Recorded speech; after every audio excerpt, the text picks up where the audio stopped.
Hi, welcome back guys. This is your friend, the What If guy, back with another fanfiction. This is the first part of What If Issei awakened the Neo Deca Driver. Now before starting, please give this video a like and subscribe to the channel if you want more videos like this. Now let's get into the fanfic. A boy of 11 looked around academia, the college for young Arcadian students where elite warriors trained. This was one of the junior reserve officers training corps in Arcadia, the place many students attended before being sent to the military. Issei Hyoudou was a brown-haired boy with medium-length hair and brown eyes. He wore a red t-shirt under a jacket, white jeans, and black boots, and he regarded the building with a cold expression. Issei sighed, thinking that this would be where he would study. He had come a long way from the life of an orphan who survived by stealing. He had taken money and supplies to stay alive. His parents had been soldiers who died in the war under the command of Bianca Arc, a one-star general of the Arcadian armies. The conflict had cost many lives, including his parents, due to a major mistake in strategy. Since then, Issei had lived as an orphan. He did not hate Bianca or the Arcs outright, but he did not trust them. The Arcs had played a part in making him an orphan, and no amount of money could bring his parents back. He had resolved not to join the military. He did not want to share his parents' fate and wanted to live on his own terms. It did not help that Vlad Arc had become a pariah after turning against the Arcs and becoming a criminal. Issei did not look down on people from the Four Kingdoms. He understood their different mentality and that it would take time for them to change. He was not racist like many Arcadians. He simply viewed everyone as untrustworthy and believed he alone needed to survive. To survive, he stole food, medicine, scrolls, and texts. That life led to capture and punishment more than once, including being beaten by those he stole from. He learned to fight back and became a dirty, unpredictable fighter, sometimes taking down well-trained soldiers to escape with his loot. He refused to kill, not wanting anyone on his trail. One day he was captured and placed in juvenile detention. Cameras watched every corner of the center. The Arcadians knew about his multiple escape attempts and had taken no chances. His hands were cuffed to a table to prevent him from getting away. Issei worked through plans to escape, thinking fast to avoid harsher prosecution. He tried to manipulate the cuffs by tampering with their inner workings, testing different lock combinations and gears to weaken their grip. The door opened and a woman entered. Issei scowled when he recognized the person who had brought him in. General Willow of Arcadia. Willow was tall and muscular with long silver hair parted at the sides. She wore a long black coat with silver pauldrons, practical black boots and trousers, and hrs that suggested military discipline rather than display. A belt with a wing motif sat at her waist, and she carried a 7-foot odachi, the masamune. Issei recognized her codename as Sephiroth. Willow regarded him with a smirk and called him the infamous shadow swiper of Arcadia, clearly impressed that he had managed bold thefts from Midgar and escaped more than once. She produced a list from a magic circle and reviewed the charges for an 11-year-old, stealing from noble families and getting away, taking food and drink from stores, multiple escapes, and several assaults on those who had tried to capture him, defeating even armed individuals without taking a life. Issei groaned at the nickname and, annoyed, complained that the food was terrible and that many Arcadians treated people like him as nuisances.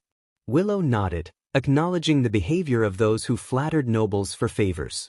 Willow closed his file and explained that his actions would have landed a fully grown adult behind bars. Because he was a juvenile and had not taken a life, and because he had only taken portions of what he needed, the consequences would be different. Willow told Issei that he would be kept in the center until he was ready to be released. Issei responded with annoyance, and Willow replied that she had seen immense potential in him that could be used for Arcadia. She explained that for his release he would have to do something first. Issei asked what she meant. Willow said that he needed to join one of the academies and that they would decide what to do afterward. She produced a file from a magic circle, opened it, and placed completed registration papers on the ground, including a photograph of him. When Issei asked what would happen if he refused, Willow chuckled and told him that refusal meant he would stay there and remain the criminal he had been. She gave him the choice: continue as a criminal or try to make a difference. Issei narrowed his gaze, considered her offer, and accepted on his own terms. He told Willow that he would join but would not make friends or work for the Arcs. He would make his own life by his own choice. Willow read his biography and past and understood his distrust of the Arcs, born from the death of his parents and the belief that they had not been held accountable. She said fine and accepted his decision. The flashback ended. Issei explained that Schnee had let him come to the academy and that he did not trust many people, including her. He suspected she might have plans for him. A voice nearby suggested that her plan might be to give him a different life. Startled, Issei asked what the speaker wanted, and Willow responded with amusement that this was not the way to speak to someone who had secured his release and cleared his criminal record. Issei insisted he would have escaped regardless and pointed out that Arcadian prisons had difficulty keeping him confined during his juvenile years, arguing that he had not actually killed anyone to warrant such treatment. Willow shook her head, amused, and said she was simply there to see him off. Issei told her he was not her son and reminded her of her duties as Supreme General of Midgar. Willow admitted she was on leave and considered seeing him to school part of her job, ensuring he did not run or steal. Issei brushed the suggestion aside, insisting he was not a toddler to be babysat, and moved on, dragging his suitcase toward his dormitory registration. Willow watched him go and smiled, expressing hope that he would open up to the people he would meet at the academy. When Issei entered the registration hall, several students were already signing up for their examination.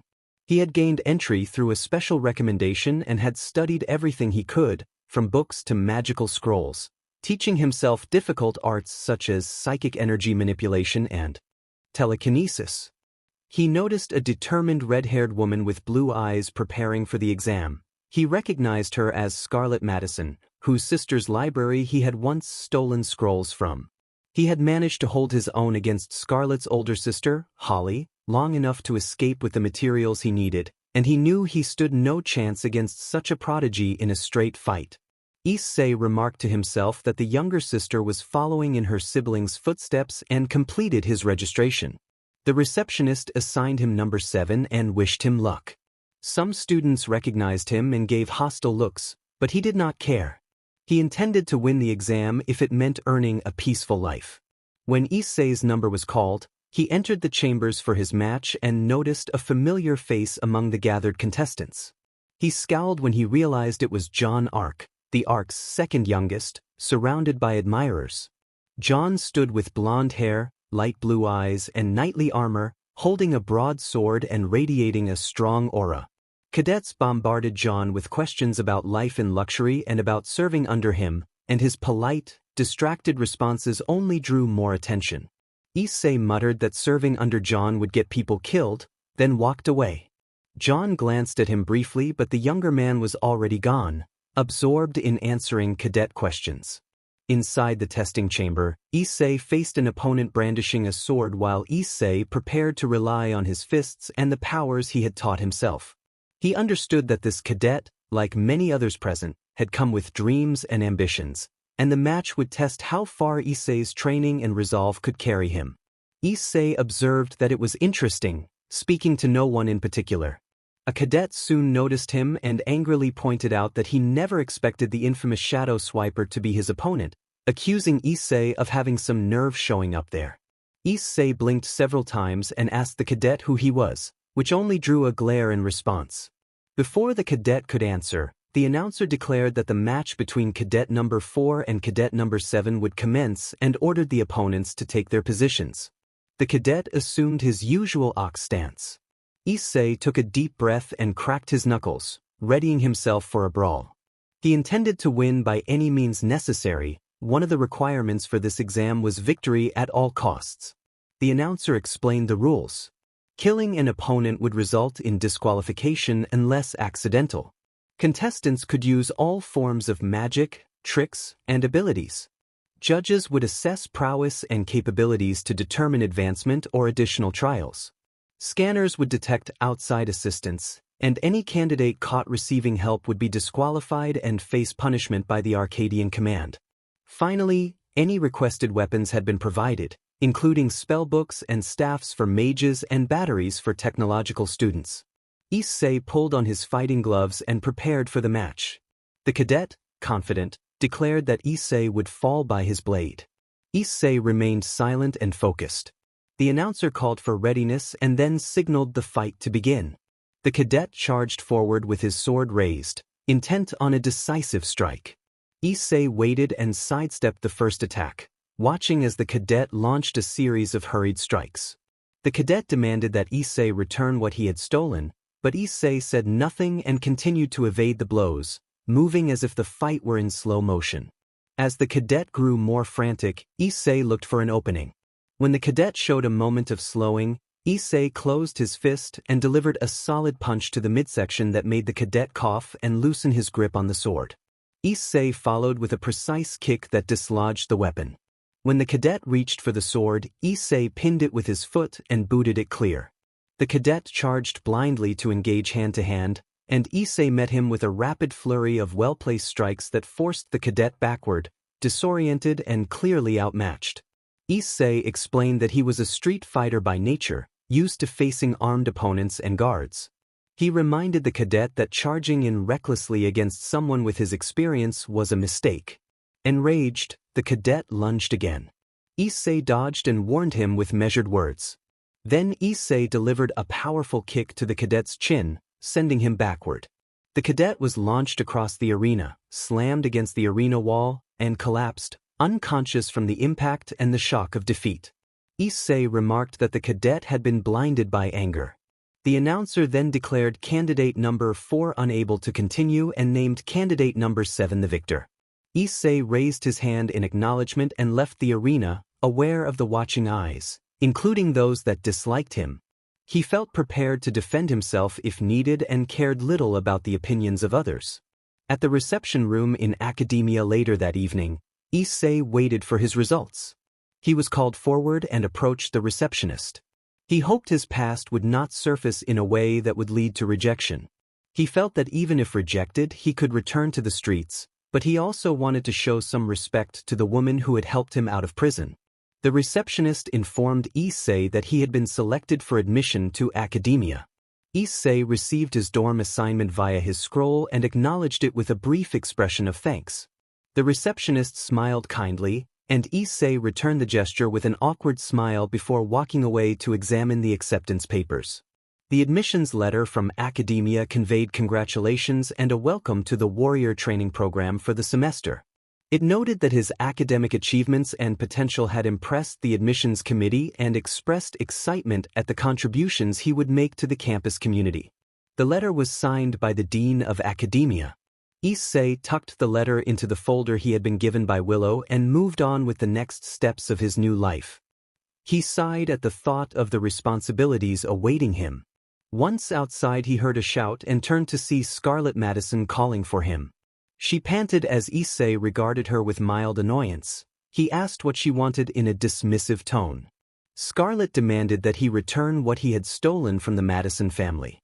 Issei thought she meant the scrolls and admitted he had learned a lot from them, that powerful. Magic had even led him to accidentally set the warehouse where he had been staying on fire. Rubbing his head, he said he needed more time and might return them. Scarlet declared he would return them by choice or by force. She unleashed flame magic followed by a powerful energy blast that produced a massive explosion, throwing up dust and debris. She smirked at the thought that her parents would be proud to see the scrolls recovered. Someone tapped her shoulder. She turned and found Issei standing there with a smirk. Before she could react, he closed the distance and delivered a decisive strike that sent her reeling and clutching her face. The impact hurled her across the courtyard into a wall. She staggered and groaned. Issei observed that he had faced many mages and would grade her as C-class. Scarlet ground her teeth at the assessment. He stepped forward, briefly pinned her to keep her down, and suggested that her sister Holly might have a better chance against him. He released her and walked away, leaving Scarlet humiliated and sore. She watched him go, pride wounded. Everyone compared her to her older sister, and no matter what she tried, she could not seem to please their parents. Issei continued toward his new dorm and glanced back once, muttering that having parents must be nice. He reflected that being an orphan most of his life had kept him from feeling that kind of family warmth. The dorm was far better than the rundown warehouse he had once used. A proper bed, a television, a fully equipped kitchen, air conditioning throughout, and 2 bathrooms for the occupants. Rooms and common areas were furnished and cleaned daily. The dorm network connected to the scrolls, and dining times were posted on the fridge. The living room had an air conditioner mounted above the couch, and the balcony offered a view of Arcadia. He thought he could get used to the lifestyle, though it would only last 3 years, and he sighed, hoping he would have enough funds to get by. He explored the kitchen and the bedroom with a lampshade, study table, and space for his studies. He sat on the bed and decided to sleep for the night, feeling more comfortable than on the boxes and makeshift bedding he had used before. 2 years later, in the academia cafeteria at 2:30 p.m., Issei worked on his assignment while students chatted around him and teachers held their own conversations. From the corner of his eye he noticed several students clustering around Jaune, asking about his daily life like fans. Issei had grown used to student life, but he still found the attention surrounding Jaune frustrating. He rose to get more food and reflected that he had come to enjoy the cafeteria's pizza and a strawberry sundae.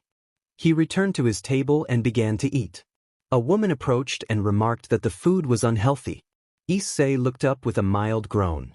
She was a tall redhead with orange eyes, wearing a tailored black and blue jacket reinforced at the shoulders and trimmed with bold blue accents, open over a white structured corset-style top.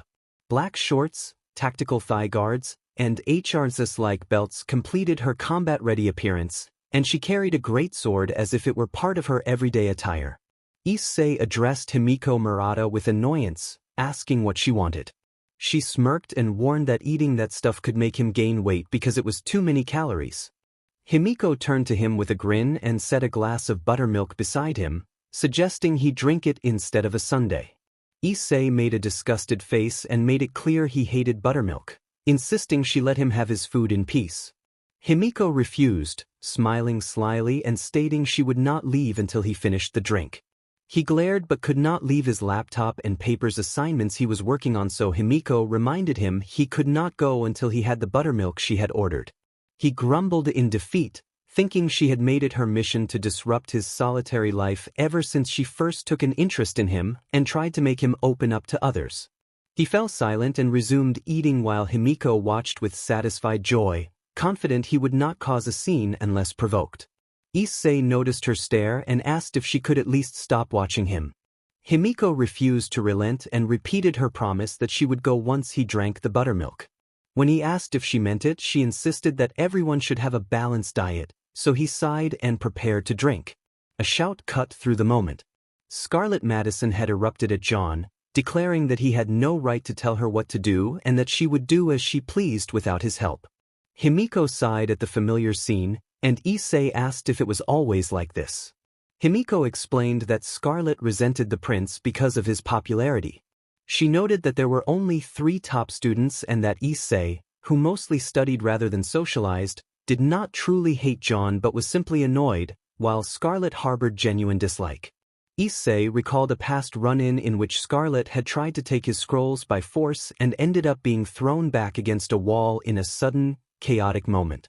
Himiko added that nobody dared mess with him. A few hotshots had tried and had learned the hard way. Issei nodded. No one provoked him again after that, and Scarlett had been unable to get his scrolls. Deciding to intervene, Issei rose and headed toward the confrontation with Himiko following. Scarlett moved as if to slap Jaune before someone grabbed her wrist. She looked stunned and then furious, but her expression shifted to anger mixed with fear when she saw Issei standing there. Issei told her that she was being a problem for everyone and that she would only make a bigger fool of herself if she continued. He warned that everyone was watching and that her outburst would only embarrass her further. Scarlett's anger loosened and she stormed off with a huff.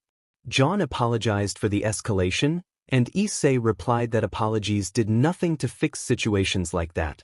He told Jaune that being nice to a troublemaker sometimes enabled the behavior and that, at times, someone had to put a stop to it. He spoke of growing up on the streets, of being used to seeing that kind of chaos and learning to handle it without letting things get worse. His past had shaped him into someone who did not care what others thought but would defend himself when attacked. Jaune listened, surprised, and understood why Issei kept to himself and was known as the Wolf of Academia. Not everyone respected Issei's space. A student in the crowd bristled and accused him of having the nerve to speak to the prince, angrily calling him a street rat and insisting he had no right to interfere. Himiko widened her eyes and tried to protest. In an instant, Issei moved. He executed a sudden, precise forward strike that stopped just short of the student, producing a gust of air that ruffled her hair and scattered loose papers. The motion stunned her into silence. She stepped back, shaken and afraid at how close it had come. Himiko, Jaune, and the others watched in stunned silence, not expecting Issei to escalate so quickly. Issei gave a small, knowing smirk and told her that if she was going to trash-talk someone, she should be ready to face the consequences, and if she could not, the better advice was to keep quiet. Someone else told him that it was for everyone's best interest. Issei released his hand, set it down, and returned to his seat. He drank the buttermilk Himiko had brought while rubbing his nose. When he finished, he said that he needed work and that the last thing he wanted was noise, then went back to minding his own business. The other students tended to the girl who had fallen to her knees in fear, calming her with quiet reassurances and making sure not to provoke him. Himiko remarked that she had never expected him to hate buttermilk so much. Jaune grew uneasy at her observation. Jaune asked if that was what she was worried about. Himiko explained that Issei had his own way of handling things and that she would have done the same. She said that he was the only one who kept Scarlet in check and made sure she did not overstep her limits. Himiko added that even Scarlet avoided getting on his bad side, and Jaune nodded in understanding. He remembered what happened to those who provoked or attacked Issei. Issei had taken down almost every one of them. Jaune reflected that it was a shame Issei had not become class president. Not only were his grades better than most, but he also commanded respect at academia, aside from Jaune himself. Jaune asked if Issei had ever shown interest in such work. Himiko nodded, recalling that when one of the professors had suggested Issei for class president, he had refused, saying that the less he interacted with people, the better. While most interpreted that as arrogance, Jaune and Himiko among a few viewed it with concern because Issei preferred to keep a low profile and avoid interacting with others. They worried about how he would function in an army unit in the future. 2 years later, in the Outlands of Arcadia at 11:30 p.m., the region known for hosting the most dangerous criminals and threats to Arcadia lay under a dark sky. The terrain and the creatures that lived there made it nearly impassable. Even the strongest struggled to cross it. Only highly skilled adventurers or entire military units were sent to clear its dangers. A small meteor streaked across the sky and crashed down with a thud that shook the nearby fields. The monsters in the area fled from the impact. When the dust settled, a magenta device in the shape of a belt lay on the ground, the Neo Deca Driver. Its sleek, futuristic body was primarily black with a vibrant magenta faceplate. At its center sat a large, silver, circular lens that served as a card reader. Small black symbols circled the lens, and a green LED-like dot above it glowed when the device was activated. On each side of the belt, 3 glossy black buttons encased in magenta rings were aligned vertically. Beside it rested the ride booker, marked by a magenta emblem and a diagonal black stripe across a white and silver-gray body. The front face was angular and glossy, reflecting light, with a barcode-style rider symbol in magenta at the center. A metallic dial sat on the left side. These 2 items had landed in the Outlands of Arcadia, and their arrival would soon send ripples through the entire region. 2 years after graduating and entering military training, Issei found himself at the military academy in Arcadia at 11:30 a.m.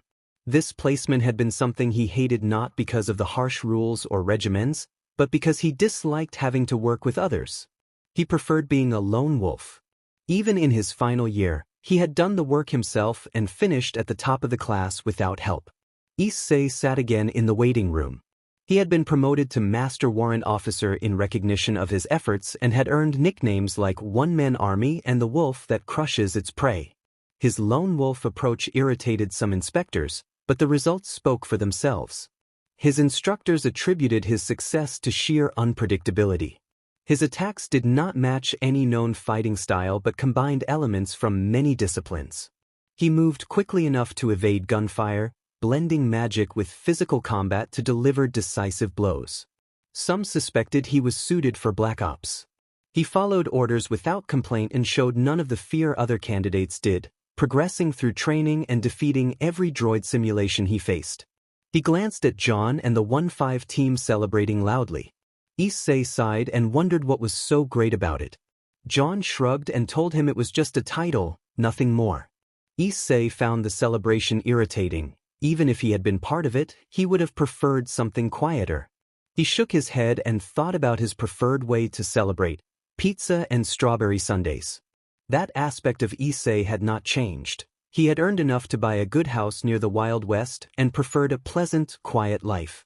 He had met the locals and become acquainted with many of them, especially the William family, whose warmth he appreciated even as his lone wolf, streetwise mentality kept him from fully trusting them.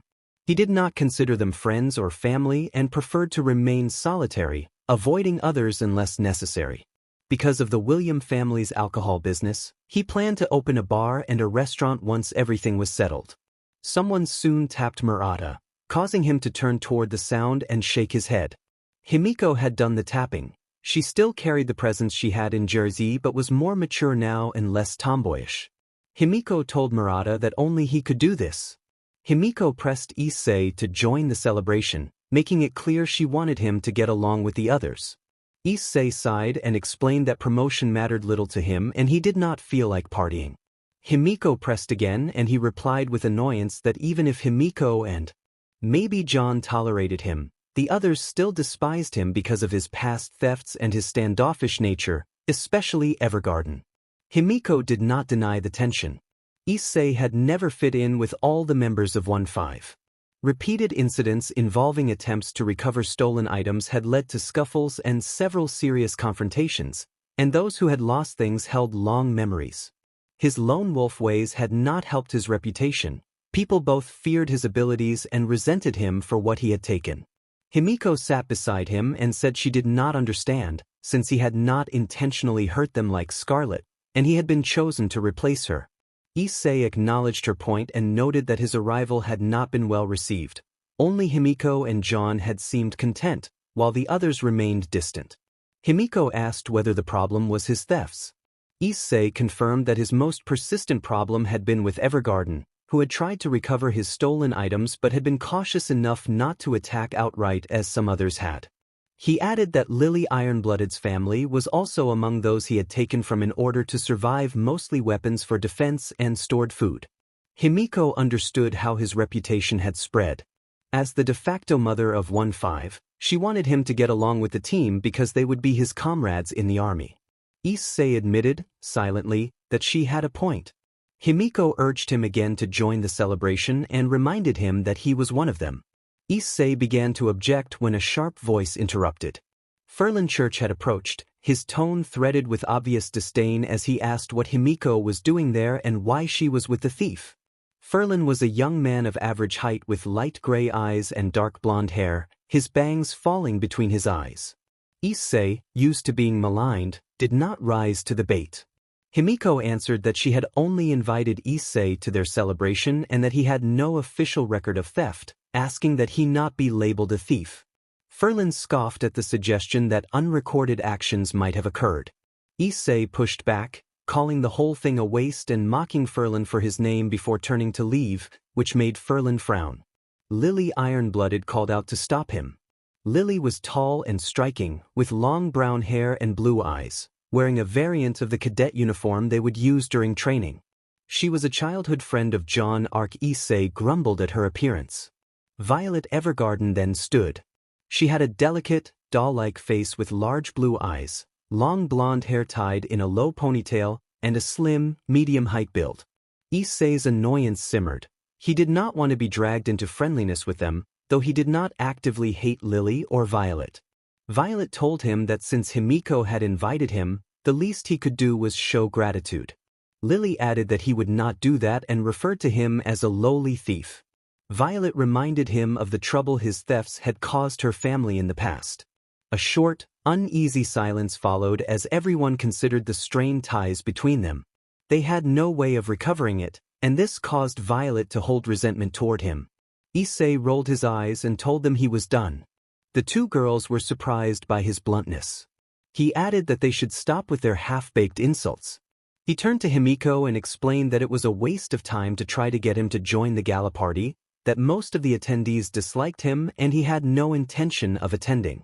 The girls grew angry, and Kafka stepped forward in response. Kafka presented herself with composed confidence. Her red wine-colored hair was tied in a messy ponytail with two loose bangs framing her face. Her lighter, similarly colored eyes were visible above dark pince-nez sunglasses perched on her head, and a single pearl earring hung from her right ear. She wore a white dress shirt under a black jacket draped over her shoulders, the jacket accented with a silver butterfly pin and a spider-like pattern across the back.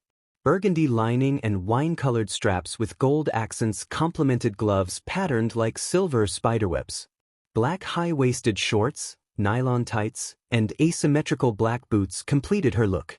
Kafka warned the two girls that Hyoudou was right and that provoking him was pointless, urging them to sit down. The girls grumbled in response and glared at Issei, who wore a serious expression. Issei commented that someone seemed to be smart, and Kafka responded that she, too, came from the streets but did not mind some company. Issei accepted that and acknowledged her maturity compared to the others, indicating that he was referring to the original 15, excluding Jaune, Himiko, and Kafka. The others took offense. Kevin Kaslana stepped forward and criticized Issei's attitude as the reason people disliked him. Kevin was a white-haired man with blue eyes, wearing a long black coat over a white turtleneck with touches of blue across his outfit. Issei chuckled and said he had never claimed to be there to make friends. He explained that if others disliked him, that was not his problem. He was focused on surviving and completing his service. He admitted that his parents had died serving in the military, which was why he wanted to leave service and find peace. Kevin fell silent, unable to fault the logic. Issei was not trying to make friends, only to finish his duty and move on. A tense silence followed before Kevin urged him to build bonds, to fight alongside comrades and not alone, reminding him he became part of their team as a replacement after what happened with Scarlet. Kevin suggested he should be a bit kinder. Issei sighed and explained that not everyone thought the same way, that he had lived alone for years and saw no problem with it, asking not to be judged. Kevin was about to walk away when Ferlin Church placed a hand on his arm, clearly annoyed by the confrontation and insisting that at least they should sit together since they were on the same team. Issei warned him to keep his hands off. Yoji Itami, a slender man with short hair and a slacker's appearance in the standard green military uniform over a black undershirt, rushed over. He cautioned Ferlin not to provoke Issei. Ferlin scoffed and began to reply, but a sudden, powerful punch interrupted him. The blow launched Ferlin across the room with enough force to crack the floor and send him slamming into the furnishings. He coughed and groaned, then fell unconscious. Issei told them he had warned them, adding that people who took things for granted could end up like that. The knockout stunned everyone. Training had made Issei far stronger, his close combat strikes powerful enough to disable training robots with a single hit. The visible shockwave made Itami pale. Even he could tell the punch had been brutal. Issei casually remarked that he had been holding back. Itami felt a new surge of caution and did not want to provoke someone nicknamed the One-Man Army. Soon after, Lily moved in to strike, but Issei reacted quickly. He caught her in a handlock and slammed her onto a table, dazing her. He repeated the maneuver and left her more disoriented. Lily, annoyed, kicked at him. The blow did not have the effect she expected. Issei smiled and attributed his resilience to street toughness. Issei taunted them that they would have to do a lot better to actually harm him. He grabbed her and delivered a powerful kick that sent her flying across several tables and into a wall. She groaned and then passed out. Jaune called for Lily and tried to calm the situation, glaring at Issei. Issei smiled and reminded them that he had warned them. Being kind to this kind of attitude would only let the problem grow. Tallulah Artorias snapped that if he had not been rude, none of this would have happened. Tallulah was a dragon faunus with prominent horns, a pale complexion, gray eyes, and gray hair. She wore pale soldier attire that gave an almost maid-like impression.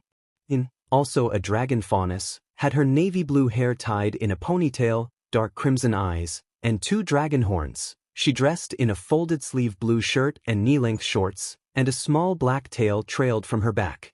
Himiko and Jaune stared in shock at how deeply some of the Arcadians resented Issei for his past. Himiko urged everyone to stop, trying to ease the rising tension and defend Issei. She insisted that they should be ashamed of forcing their agenda onto him. She argued he had not initiated an attack or insult. Issei dismissed the defense as pointless, saying they were blinded by hubris and loyalty to Arcadia and could not see that people change. Himiko averted her eyes, beginning to understand why Issei kept his distance from them. Many of the Arcadians grew angrier. Yoji and Kafka rushed to tend to the injured after Issei had swiftly subdued 2 members of their squadron. Jaune pleaded that they were only trying to be his friends and asked if that was so difficult to understand. Issei narrowed his gaze and told Jaune that if they still hated him for his past, nothing could be done. He reminded Jaune that 2 years earlier he had urged him to step in and stop the harassment instead of wasting time defending them. These were Jaune's friends, not his. Violet, incensed, accused him of pride and arrogance and called him the worst, vowing that he would regret what he had done. She readied herself for a fight. Jaune begged her to stop. Issei prepared to use magic to continue the confrontation. At that moment, a security announcement warned of unauthorized magic and ordered personnel to the area. The pause lasted only a moment before Violet hurled an object intended to slow Issei. He dashed forward, closed the gap, grabbed the thrown item, and sent it crashing away, shattering on impact. A brief, tense silence followed. The next day, in the Outlands of Arcadia at 10:30 a.m., Issei returned home after some time away, set down his suitcase, rested for a few hours, and decided to cool off by hunting in the Outlands. A massive beast began to rampage toward him, and Issei narrowly dodged an attack. He realized the creature that had sent it flying was a Kirin. The Kirin resembled a giant blue unicorn with a horn of lightning and a white mane that crackled with electricity. It neighed and charged, unleashing a thunderous horn attack that sprayed arcs of electricity across the ground. Issei barely avoided the strikes and thought that the creature hit with the force of a gunshot and moved impossibly fast. The Kirin stomped twice, sending out a circular wave of electrical energy that forced Issei to sprint sideways to avoid it. It prepared another charging tackle and dashed forward, nearly catching him. The impact shattered the massive rock formation behind him. Issei cursed under his breath at how close he had come to being struck. He resolved to find a way through, keeping to sharp, rapid dashes to force the Kirin to change trajectory each time it lunged. The creature continued to unleash lightning strikes in quick succession while adjusting its path, and Issei pushed himself to match its speed and timing. Issei barely avoided another lunge from the creature, forcing it to crash its horn into a jagged rock as he kept shifting direction with sudden, sharp turns to make his movements unpredictable. He noted with annoyance that the monster did not understand his tactics and that he should have brought a cleaver to pry it open. He sighed in relief as the horn became wedged and the creature thrashed ineffectually against the stone. He allowed himself a moment, thinking this would buy him some time, then sprinted away and soon came upon a sudden rise in the terrain, a mound. Issei frowned in surprise at the mound and reminded himself that this was the Outlands, so unexpected things were to be expected. He sat and slid down the lower slope, then stared at the enormous object lodged there and realized it was a huge meteor. He felt tiny, almost like an ant beside its bulk, and stood at its center to get a better look. He wondered why nobody in Arcadia had noticed such a large impact. Judging by its size, he had expected news of it by now. Deciding to investigate, he guessed the meteor must have landed far from any scouting party. As he examined the impact site more closely, he spotted 2 objects embedded in the meteor. He told himself he needed to check them out before someone from Arcadia arrived. He also considered that whatever he found might be valuable enough to sell on the black market. Opening ends. Issei picked up the object and examined it, noting that it looked like a toy. He was confused and astonished that something like this could have come from a meteor. He inspected the package and opened it, startled when it made a car-like sound. He had seen many strange things in Arcadia, but a toy delivered by a meteor was beyond his imagination. Inside the ride booker he found several cards. He held one up and read the name on it, Masked Rider Gav. The card front and back intrigued him. Issei wondered aloud to himself how the toy worked, turning the card over and placing it back into the ride booker. There were many more cards inside, and he considered whether a manual might explain them. He examined the Neo Deca Driver and noticed a thin slot that seemed to fit the cards. He brought the Decadriver closer to his waist, and the device formed a strap around him. Issei was shocked at the unexpected transformation into a wearable device. He thought it must be a belt, like the kind superheroes use to transform, and that the cards were the transformation items. He asked himself what kind of hero he might become, imagining names from stories he knew, but no answers came. Before he could resolve his questions, something else demanded his attention. A furious roar split the air. He turned and saw the same Kirin he had barely evaded earlier. Its horn was broken, evidence that it had forced its way free. The creature charged. The Kirin lunged with a bolt of crackling energy aimed at Issei. The impact threw him back, leaving him winded and badly shaken. He struggled to breathe and felt a sharp pain in his side where he had been struck. He used healing magic to steady himself, but the recovery would take time. The Kirin gathered another surge of energy and charged again, dragging its hooves as it unleashed a blinding flash toward Issei. The attack knocked him down and left him gasping, but his will did not break.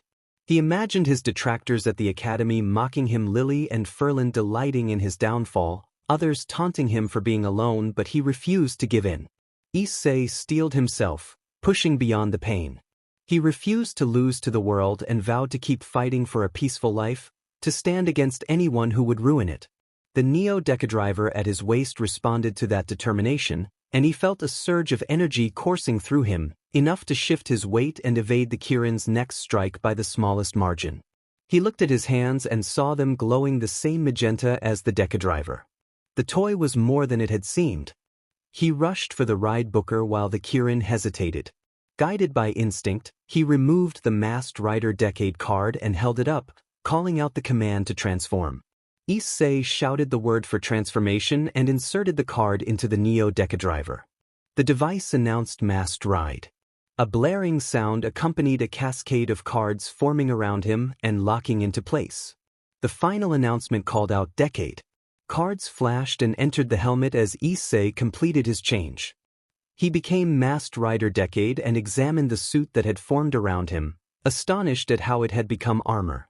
There was little time to dwell on it, as the Kirin charged once more with lightning crackling around it. Issei saw the beast's movements and managed to dodge this time. He opened his ride booker to reveal a sword and noted that he had never realized it was a weapon. He thought he might stand a chance. His suit amplified his abilities, letting him leap and strike the beast straight in the eye, forcing it to groan and rear up on its front legs to stomp. Issei switched his weapon to gun mode and fired several shots to distract it. He then removed an attack ride card from the booker and activated a blast attack, sending supercharged shots that left the beast screeching and momentarily unable to retaliate. He scanned his cards for something that could counter the creature and found one depicting a gamer rider labeled X8. The beast grew angrier and prepared to charge again, but Issei had no time to debate. He opened the Neo Deca Driver and inserted the card. He commanded the transformation to begin and closed the driver, calling to himself to transform. The rider profile selection screen flashed into being and chocolate-like blocks formed around them. On the screen, a gamer profile completed his transformation, and Issei became Masked Rider Decade X8 Action Gamer level. The beast charged with a lightning rush, but Issei leaped faster than expected, impressed by the armor's versatility. He landed a kick to the creature's head that rang out like a video game sound effect and landed back on the ground, fascinated by the whole experience. 2 additional attack ride cards appeared for him to use. He inserted the first and changed the battleground into a platform game-style arena. Chocolate blocks hovered in the air like an old platformer level, and Issei realized he could use them like power-ups. He broke one block and released a speed-up power-up, which surged into him and dramatically increased his speed. He declared that he would finish the fight without using continues and smashed more bricks to reveal another power-up that augmented his musculature and strength. Seeing the beast charge once more, Issei decided it was time to finish the fight. He selected Xade's final attack, opened the Neo Deca Driver, and activated it. Turquoise energy coated his arms and legs, and a split-screen effect appeared between him and the creature like a game finisher. Gathering himself, he launched into a rapid series of strikes and a decisive finishing move that staggered the beast, sent it skidding backward, and ultimately caused it to collapse. The creature let out a final pained cry before dissolving in an energetic burst, a clear victory that felt like the end of a level. Issei stood amid the settling light, realizing he had taken down a high-rank monster. He opened the Decadriver and removed the Xade card, reverting to his regular Decade form. He examined the card and understood at once how powerful the driver and ride booker were and how dangerous it would be if they fell into the wrong hands. He removed the Decade card from the driver and returned to his normal human self. He told himself he must keep the devices safe, especially from those who would lock them away in the vault. He used a teleportation spell he had learned from stolen Madison family scrolls and transported himself back home with the driver and booker in hand. Issei returned to his cozy Midwest house. The home was larger than it looked from the front, a blend of modern and traditional styles with wood and stone detailing and a pleasant front garden. A porch offered space for future visitors. He felt grateful to Old Man William for recommending the place when he had been unsure what to buy. The memory of going without food for a few days after moving in made him nearly tear up, but he reminded himself he had a roof over his head for now. He did not want to remain hungry ever again and was tempted to steal. But he refused because he no longer had a reason to do so. He brought out the scroll and scanned it. It opened automatically. Just as he was about to enter, a voice called his name. Casey called to him, and he turned to see a woman standing there. She had bluish-white hair and blue eyes and wore a cowboy hat, a white blouse, a leather jacket with a distinctive western cut, a skirt, a holster at her waist, stockings, and cowboy boots. This was Casey Williams, the oldest daughter of the Williams family. Issei felt confusion and concern. Casey would have seen the driver at his waist. Casey moved quickly and put him in a headlock, insisting that he call her big sister Casey instead of her name. Her tone was annoyed, and Issei, weakened from his fight with the Kirin, could not pull free. He demanded that she let him go. Casey sighed and released him. Issei groaned in pain and she asked what had happened. He explained that he had been in an accident. The fight against the Kirin had been more taxing than he had realized. It had been a stronger Kirin than most, and if luck had not led him to find the Neo Deca Driver, he would have been finished. That was one more reason to keep the driver with him and to protect it at all costs. Casey rushed to him in concern and asked again what had happened. He tried to tell her that he had gone to the Outlands, but he trailed off and passed out. Casey knelt over him with fear and called his name repeatedly. 2 days later, at 7:30 a.m. in Issei's bedroom, he jolted awake and groaned. He held his head, remembering that he had passed out on the ground. He looked to the table and saw the Neo Deca Driver and the ride booker. The cards were arranged the same way he had left them after the fight, and they had not been stolen. He breathed a small sigh of relief. He saw Casey sleeping beside him, exhausted from looking after him. He realized she must have carried him to bed. People from the Midwest were naturally strong. He trusted that Casey had no reason to steal from him. He could still feel the injuries in his body and expected them to heal, but the recovery had been slower than usual. He muttered that adrenaline had carried him into overdrive and that he often passed out when it ended. It had been 4 or 5 years since this had happened before. He was now 15, the age when most students finish their training and join the army. He clenched the bedsheets in anger and vowed to get back at the 1-5 and Clover Abbey for what they had done to him. Once he graduated, he planned to try for a normal life, but they would not leave him alone. He wanted to make them regret it and intended to take back what was his by any means necessary. There was a dueling system in the military for sanctioned challenges. If he could force such a duel, he believed he could reclaim his achievements. For now, however, recovery was the priority. He tapped Casey lightly on the cheek. She mumbled groggily that he should not wake her. Issei spoke up, which startled her and brought her to full attention. She became worried and embraced him, her relief evident. In the Midwest, those who come are taken in like family. If anyone messed with one of them, they messed with all of them. She thanked the guardian inwardly that nothing worse had happened to him. They both noticed his condition more clearly when Casey recalled the reports she had read. His ribs and torso had taken severe blows. His breathing and heartbeat had been compromised at one point, although partial healing was visible from his use of healing magic. He also had injuries around his shoulders and arms. Casey began to explain this when another presence appeared. Jonathan Williams stood leaning in the doorway and noted that Issei had been grievously injured. He was very tall, about 6'7", with long curly brown hair threaded with a few gold strands, blue eyes, and a beard. He wore a white dress shirt, a black bow tie, a black vest, a formal blazer, and a black cowboy hat. This man was Jonathan Williams, the father of Jessica. Casey addressed him as Papa in surprise. Issei managed to sit up when he realized this was the man who had suggested he stay in the house. Jonathan warned Issei to move carefully and not to strain himself, his voice filled with concern for the young boy. He had to be healed with some of his known allies because his bones needed repair, though he was relieved that his organs were intact. Issei groaned in pain and asked Mr. Williams what had happened. Jonathan explained that Issei had suffered broken ribs, serious shoulder damage, and torn tendons, and that the injuries had been severe enough to risk lung trouble. He expressed surprise that Issei's body had handled the healing without major complications. Jonathan offered a small smile, then sharpened his expression and demanded to know what had happened. Issei hesitated, unsure whether he could tell them about the Neo Deca Driver and the ride booker, but he decided to describe the events leading up to the injuries.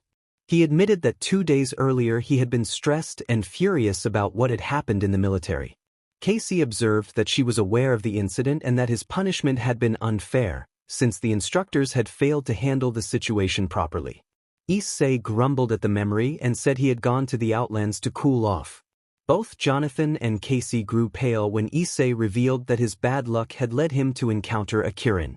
Jonathan noted that Kirin were considered among the strongest monsters in the Outlands, the sort of threat that sent adventurers running and sometimes required an army to deal with.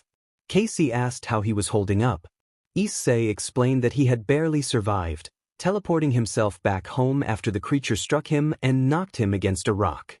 He acknowledged that healing magic had prevented the injuries from being far worse. They accepted his account with concern. Issei kept to himself the part about how he had actually defeated the Kirin.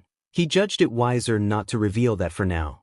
Jonathan called Issei's survival a miracle and warned him never to return to the Outlands, reminding him why so many adventurers never came back. As Jonathan moved toward the door, he told Issei to take care. Casey added that he should rest and not do anything reckless, smiled, and left the room with her father.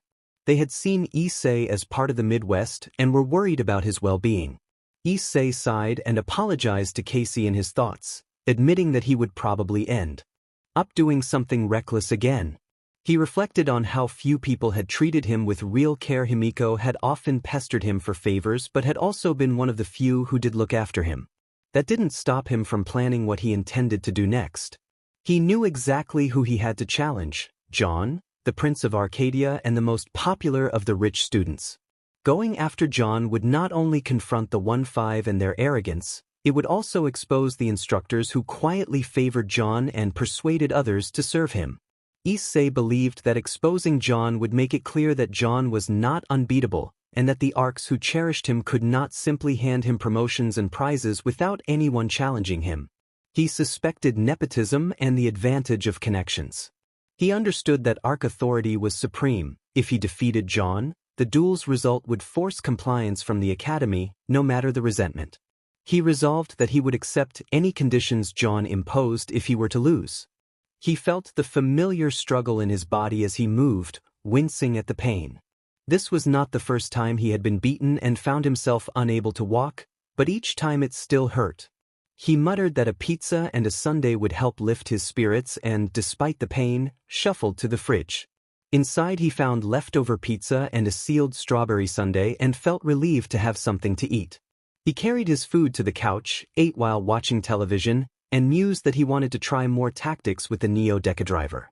After finishing, he checked his bank account and discovered it had been frozen. He suspected Violet Evergarden was behind it. Issei complained privately about Violet's tendency to hold grudges. She could be sweet and caring, but she remembered slights. He decided he would have to confront the problem. He intended to make clear the consequences of interfering with him, and he planned to ensure it was memorable enough that she would think twice. Before he could act on that, though, he needed to unfreeze his accounts. He stood, booked a cab to the nearby bank, and retrieved the Neo Deca Driver and the ride booker. He secured them at his waist for the trip, then placed them in a small dimensional space he had designed so they could not fall into the wrong hands. The cab arrived and he rode to the Arcadian bank to unfreeze his account and settle any outstanding issues. He had opened the account with Willow's help and had hoped this would clear things. Scene change. Williams' family house, Midwest, 10:30 a.m. The Williams family house was a large, single-story wooden home with a broad front porch furnished with chairs and tables under a patio umbrella. A tidy garden lay at the front. Casey and her father Jonathan sat on the porch under the umbrella, discussing recent events. Jonathan reflected that he never thought they would actually kick Issei out, noting that Issei had only a few months left until graduation. Casey sighed and responded that although people knew of his past, the past should not decide the present. From what they had found, it had been Violet Evergarden who claimed Issei had struck first, but Casey insisted she had never seen him behave that way during the 2 years he had been there. Casey added that Issei had not stolen from anyone in 4 years, nearly 5, and she believed he only stole for survival rather than to harm others. Jonathan agreed but warned that people often held grudges. He explained that their investigation suggested Issei had managed to incapacitate 2 people, including Ferlin Church and Lily Ironblooded, the latter during Yutuja training.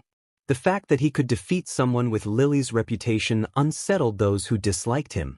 Jonathan acknowledged Issei's lone wolf mentality and how it had forged him into a formidable fighter, capable of feats that would normally require squads or teams. Casey wished he would open up to them. Jonathan shook his head and observed that people from the streets rarely opened up. He explained that Arcadia was far from perfect, with areas beyond the command and government's reach where crime and gangs operated under cover of night. Issei's lone wolf nature had taught him the harsh rules of survival. He did what was necessary to survive. Casey agreed, saying that even a wolf needed a pack to survive in the world. Jonathan smiled at his daughter. Casey then wondered where Jessica was. Jonathan said that Jessica and her team would be on patrol as usual. They continued discussing Midwest matters and policy. Scene change. Arcadian Bank, Arcadia Middle City, 4:30 p.m. Issei left the bank with a satisfied smirk. He had the legal documents on his scroll and had managed to clear out the frozen account. The bank was controlled by the Evergarden family, who effectively ruled part of the kingdom, and he had moved his funds to an institution outside their influence. Threatening legal action and presenting the proper documents had forced the bank to relent, and the clearance took only a few hours. Issei thought it ironic for a thief to go the legal route. He decided it was time to celebrate and headed to a nearby pizza shop for a pizza and a lemon mojito. He waited 15 minutes for his order. He enjoyed the pizza but grimaced at the taste of the mojito, finding it unappealing compared to the desserts he preferred. He finished his drink without complaint, paid his bill, and walked away. A presence made him stop. Willow stood behind him in casual clothes rather than her usual uniform. She greeted him with a smile and commented that after 4 years he was still as brash as ever. Issei wondered why she was there. Willow said she wanted to speak about the incident 2 days earlier and suggested they move to a private room to talk. She had heard about his removal from the unit and wanted to hear his side, as she had expected Jaune and the team to try to help him change his attitude. Inside the private room, Willow asked what had happened. Issei explained that a gang had tried to force him to join them. He had avoided the 1-5 except for a handful of students who did not judge him for his past. He had left to avoid trouble, but Ferlin had stepped in to block him and tried to force him to stay. A short neutral bridge sentence filled the gap in the conversation. Issei explained to Willow in a terse summary that Ferlin and Lily had been knocked out by his attacks, Lily falling only after he dealt with her. The others continued to berate him except for the select bunch. Violet had tried to attack him, but Clover and his guards had stepped in. Willow nodded in understanding, stepped forward with her hands to her chin, and asked what had happened next. Issei referred to Clover as captain in a sarcastic tone and made clear he did not respect the title. He found Clover irritating and smug, especially since Clover used his position to bully Issei and other cadets who did not meet the strict standards the Arcadian army expected. Clover had punished Issei the same way Madison had been punished, stripping him of his achievements, holding his rank, and transferring him to another unit until Clover thought his attitude had changed. Clover had been smiling when he made the decision, and the memory made Issei seethe. Willow sensed the anger beneath Issei's words and sighed, not with rage but with disappointment. She had heard a different version of events from Clover, but when she had asked Jaune in private, most of what Issei described matched Jaune's account. She trusted Jaune, and that trust extended to starting to trust Issei. She could see Issei's efforts to change had paid off in some ways. He had not been caught stealing during his 5 years at academia or the military academy, but his lone wolf tendencies remained. Willow worried because the military frowned upon lone wolves. They feared such attitudes could lead someone to abandon their comrades and believed unity was essential. Willow said she would speak to Jaune to see if anything could be done. Issei responded coldly that she need not bother because he already had a plan to get back what he had lost. Willow asked how he intended to do that. Issei explained that he planned to use the duel system and challenge Jaune, their leader, to prove he was not to be trifled with. He insisted he would not kill Jaune, only beat him and use the duel's conditions to regain his standing. He wanted fear to appear in the eyes of the 1-5 members and instructors who hated him, especially Ibi. Willow grew more concerned, remembering her own younger days when she had been more aggressive and ruthless. Issei was following a similar path, and she warned that his actions would only make them hate him more. Issei accepted that outcome. He said all he wanted was to see fear on their faces so they would think twice before messing with him. Willow noted how angry he was. His hands had balled into fists and shook her head. She understood his anger and his reasons, but she feared his plan could make him public enemy number 1, particularly if he lost the duel. Willow expressed worry for the Arcs, especially Jaune's mother and sisters, and warned that they would resent him further after what had happened to Jaune. Issei dismissed those concerns, pointing out that he would only remain at the academy for a few more months before returning to a normal life. He reminded her that duels were legal and that any Arc could be challenged. Willow nodded reluctantly, sighed, and accepted that Issei was determined to settle things once and for all. Issei said he needed to rest after what Evergarden had done and left the room. Willow tried to call him to ask what she should do next, but he had already closed the door. She lay back on the couch and groaned in frustration, thinking that none of this would have happened if they had not provoked him. She hoped it would not end badly and decided to leave, knowing there was nothing more she could do. She did not know that Issei had access to a powerful device. He would reclaim his things, one way or another. Scene break. Several days later, at the military academy in Arcadia, the clock read 9:30 a.m. Issei looked up at the academy with steady resolve. His wounds had healed completely, and he knew today was the day he would confront Jaune. He fastened the Neo Deca Driver at his waist and checked the cards he would need for the encounter. He told himself to move forward and barged into the academy, and no one stopped him. He had not been expelled, only transferred to another unit. He could hear whispers as he passed. He understood they were saying insulting things about him, but he pushed the words aside. He was determined to deal with Jaune once and for all. He spotted Jaune interacting with the members of the 1-5 and felt his fists clench. They seemed to be enjoying themselves after taking what had been his. It was not the people themselves he hated so much as the fact that they seemed unconcerned with how his standing had been ruined. A smirk formed on Issei's face. He intended to turn their celebration into a day they would not forget. He removed the duel glove and let the history behind it settle in his mind. The dueling system had existed for centuries. Not long after the founding members established Arcadia, a king instituted this method to settle disputes without escalating into widespread destruction. Duels were meant to resolve opposing ideals and grievances between duelists under simple but absolute rules. Matches could take any form, accidents and deaths were possible, and the winner could demand almost anything of the loser. The only exceptions were demands for the throne or the destruction of Arcadia. Everything else was permitted. Issei's goals fell well within those bounds. He took a deep breath, and the smirk faded into a look of quiet determination. He would not allow the higher-ups to ruin his life for their own selfish gain. Across the table, Jaune spoke with the others about their inauguration. Jaune asked what the plan was for the ceremony. Lily responded that of course they were ready. This was the day they would enter the war and defend Arcadia as they had always been meant to. Violet added that they would all be fighting for their homeland. Hashiguma agreed and said they all looked forward to the effort, hoping it would not be wasted. Hashiguma had green hair, yellow eyes, and a single horn. She wore a sleek black top patterned with rune-like white markings that ran across her arms and sides, giving her an arcane presence. One sleeve was long and form-fitting while the other arm was partly exposed. Her lower attire combined a kimono-style wrap with modern printed panels in red and black, and a yellow-orange ribbon added a bright accent. Jaune reminded them that they had worked hard for this day and had made a promise to come out alive. Himiko urged everyone to keep that promise, though she still harbored resentment toward Violet for her part in Issei's removal. Himiko had hoped Violet would recognize her mistake. Unbeknownst to the group, Violet had attempted to sabotage Issei's bank account to ruin his life. Itami asked about the progress of the Lucky Squadron. Himiko reported that the cadets were performing well and that, once the rite of passage was complete, they would be joining the war for the Kingdom of Arcadia.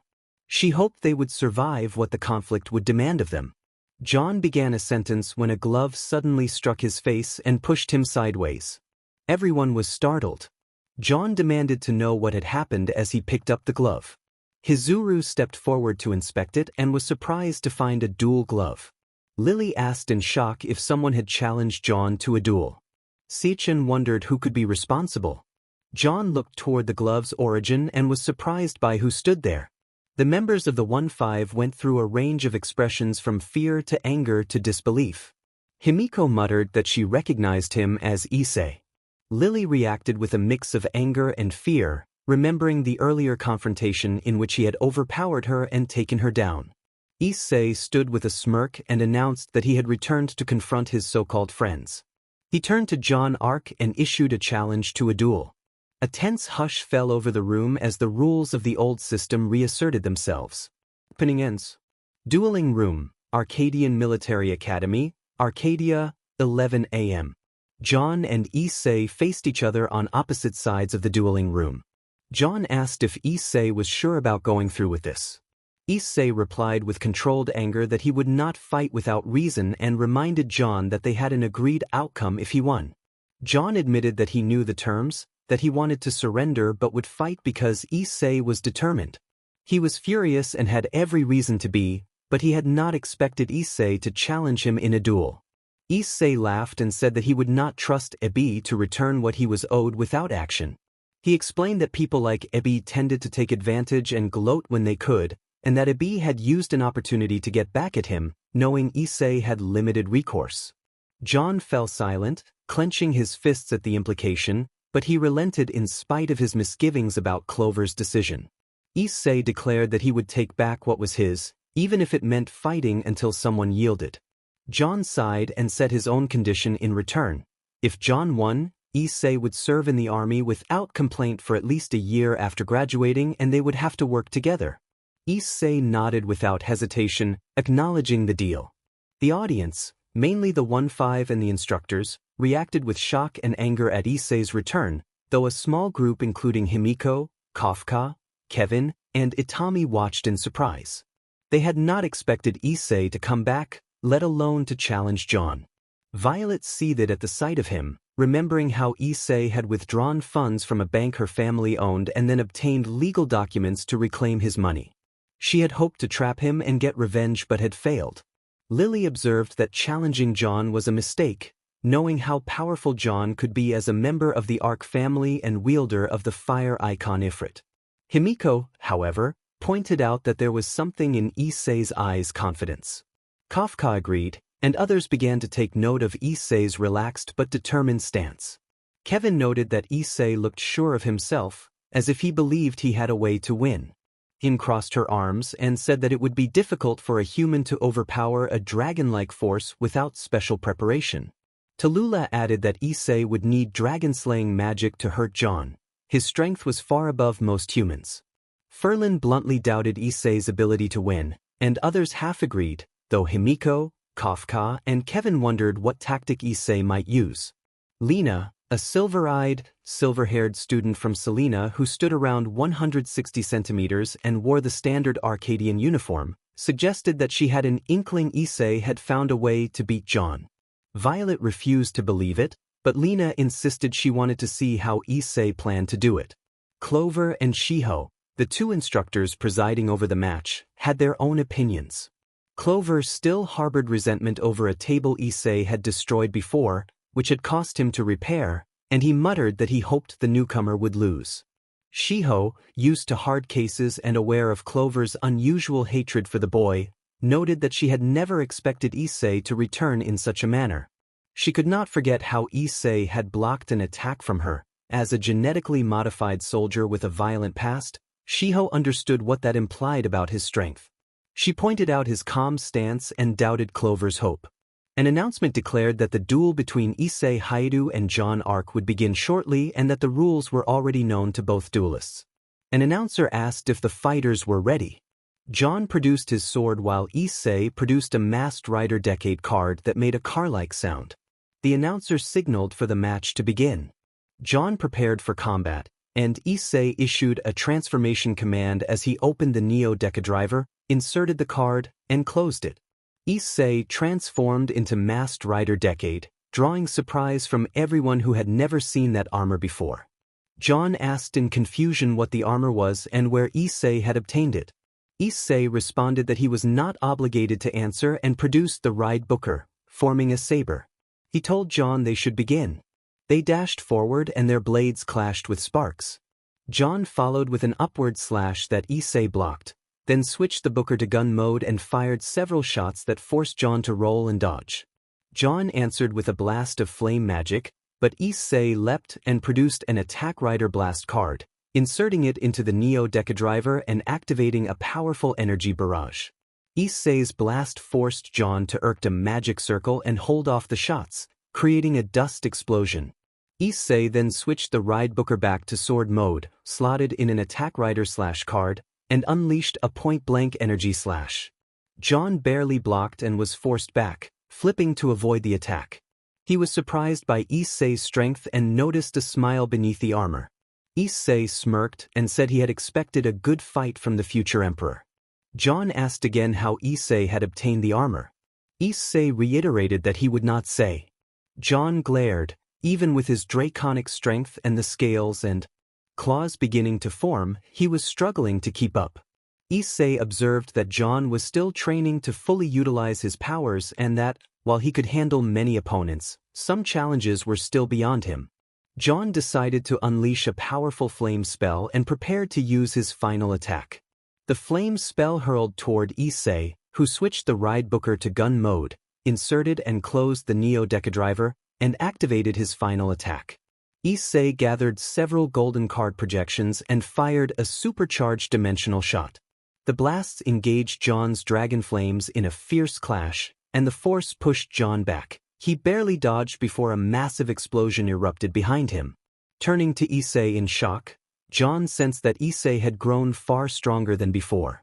Issei produced another rider card. Jaune asked if they were cards. Issei explained that they were part of his ability, comparable to Jaune's dragon side and emblem. He revealed the Masked Rider Wizard card and announced that it was time for the show. He opened the Neo Deca Driver, inserted the card, and transformed into Masked Rider Wizard, a magic circle surrounding him. Once transformed, Issei radiated a potent magical aura that caused Jaune to flinch. Jaune's senses registered the immense power and he shifted into his Inferno form, unleashing intense flames. Issei countered with a water magic circle and followed with a wind magic circle from a different angle to contain the attack. Issei explained that he did not need to change forms to access different elements, referring to Wizard's earth, wind, flame, and water capabilities. Jaune struggled to keep up, even after entering his primed form. Issei produced his signature weapon, the wizard sword gun, from a magic circle, leapt into the air, and activated its finisher mode. The weapon emitted a patterned tone as Issei equipped a water ring and scanned his transformation ring to charge the weapon with water. He then unleashed a barrage of water-based magic shots that doused and weakened Jaune's flames. The magic circles dissipated. Issei followed by using an attack rider bind card for his wizard form. Several red, metal-like magic circles materialized and formed chains around Jaune. Even in his prime form, Jaune struggled to break free. He attempted to ignite the chains with his inferno flames, but Issei reinforced the magic circles to prevent Jaune from accessing his emblem powers. Issei maintained the assault to keep Jaune contained, forcing Jaune to draw on whatever power he had left. Having no other choice, Issei brought out the final attack ride card for Kamen Rider Wizard. He opened and inserted it into the Neo Deca Driver and closed it, activating the final attack ride and invoking Wizard. A portal formed and shaped into a giant hand that seized Jaune and slammed him to the ground. A glowing magic circle then appeared on Jaune's leg. Issei launched himself into the air, executed a backflip, and struck with a flaming kick aimed at Jaune while the restraints held him in place. He followed immediately with a sharp side kick that snapped Jaune's head back. Jaune was sent flying as the magical chains shattered. He staggered and coughed while trying to regain his footing. The flames burned, but it was the force of those strikes that truly took their toll. Jaune looked at Issei with a pained expression and realized the battle was drawing to a close. In the audience, everyone watched in stunned silence. Himiko was particularly impressed and unsettled by the complete shift in Issei's fighting style. Tallulah voiced disbelief, questioning how this could be and how Jaune could lose to someone she dismissed as a street rat. Yin watched with fear as Jaune was subdued and overwhelmed, her unease growing with every blow. Kafka noted that the confidence they had seen earlier suddenly made sense. The decade powers must explain the sudden change in Issei's technique.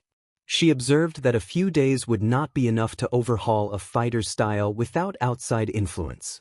Kevin added that Issei's approach had shifted from a brawler's directness to the precise, spell-driven techniques of a mage, a barrage of elemental attacks and a binding spell that had choked off Jaune's options and allowed Issei to press the advantage.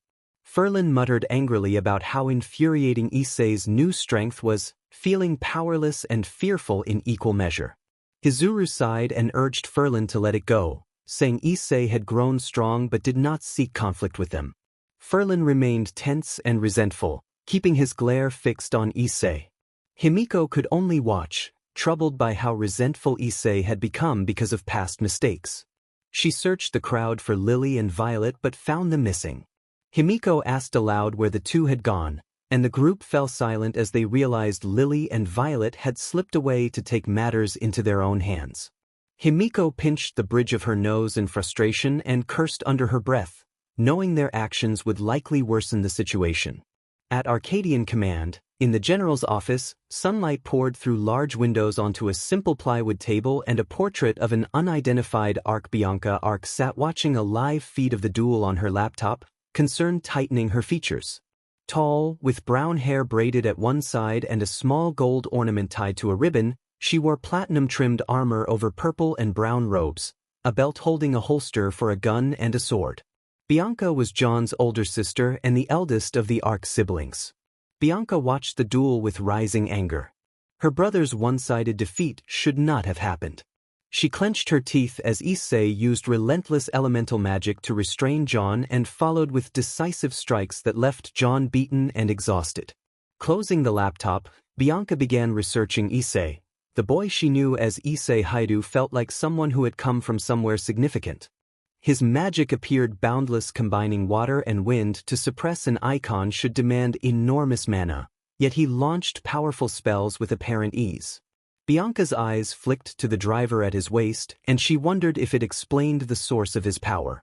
She was about to search the name Hyoudou when a magic circle formed in the room and another woman materialized, Juniper Arc.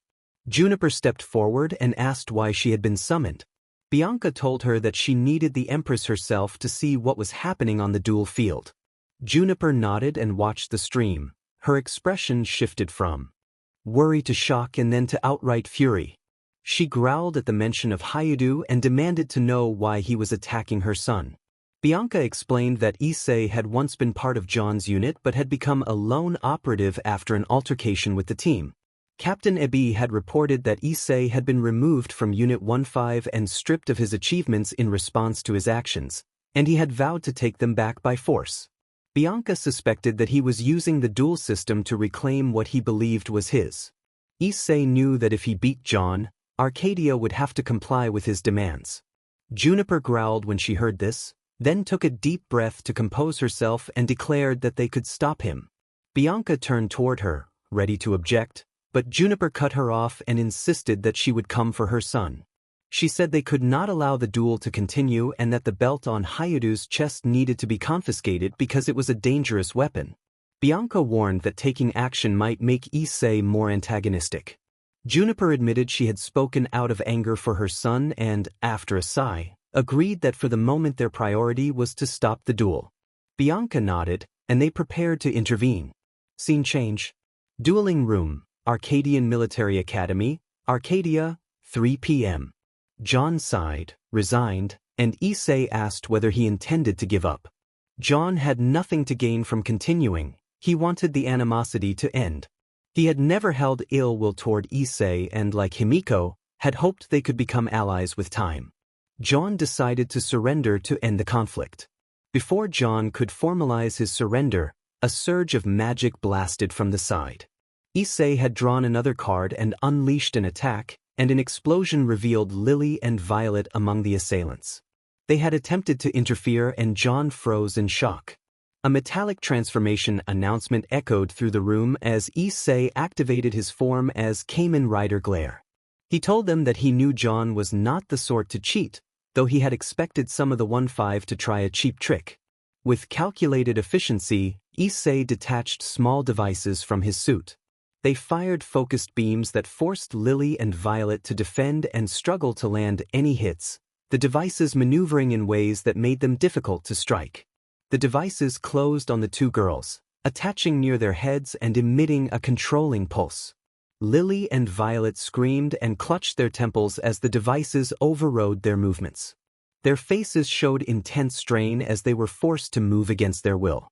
Jaune called out in horror at the sight and tried to force himself into action, using his Ifrit magic to push back, but Issei was already pulling another card from his driver and preparing a decisive maneuver.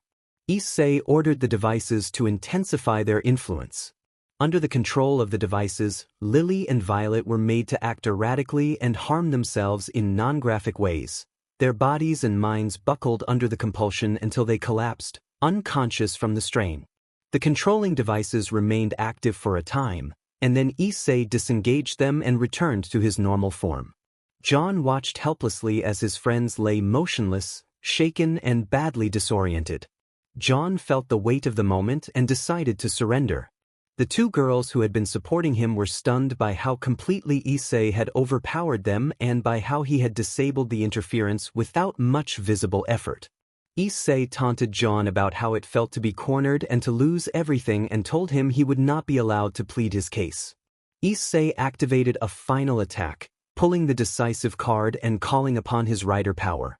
He leapt through the air and delivered a powerful rider kick that formed a cascade of energy cards, each strike accelerating the assault until a blast knocked Jaune down. Jaune tumbled to the ground, unable to continue. Issei landed, took off his helmet, and allowed himself a cold satisfaction.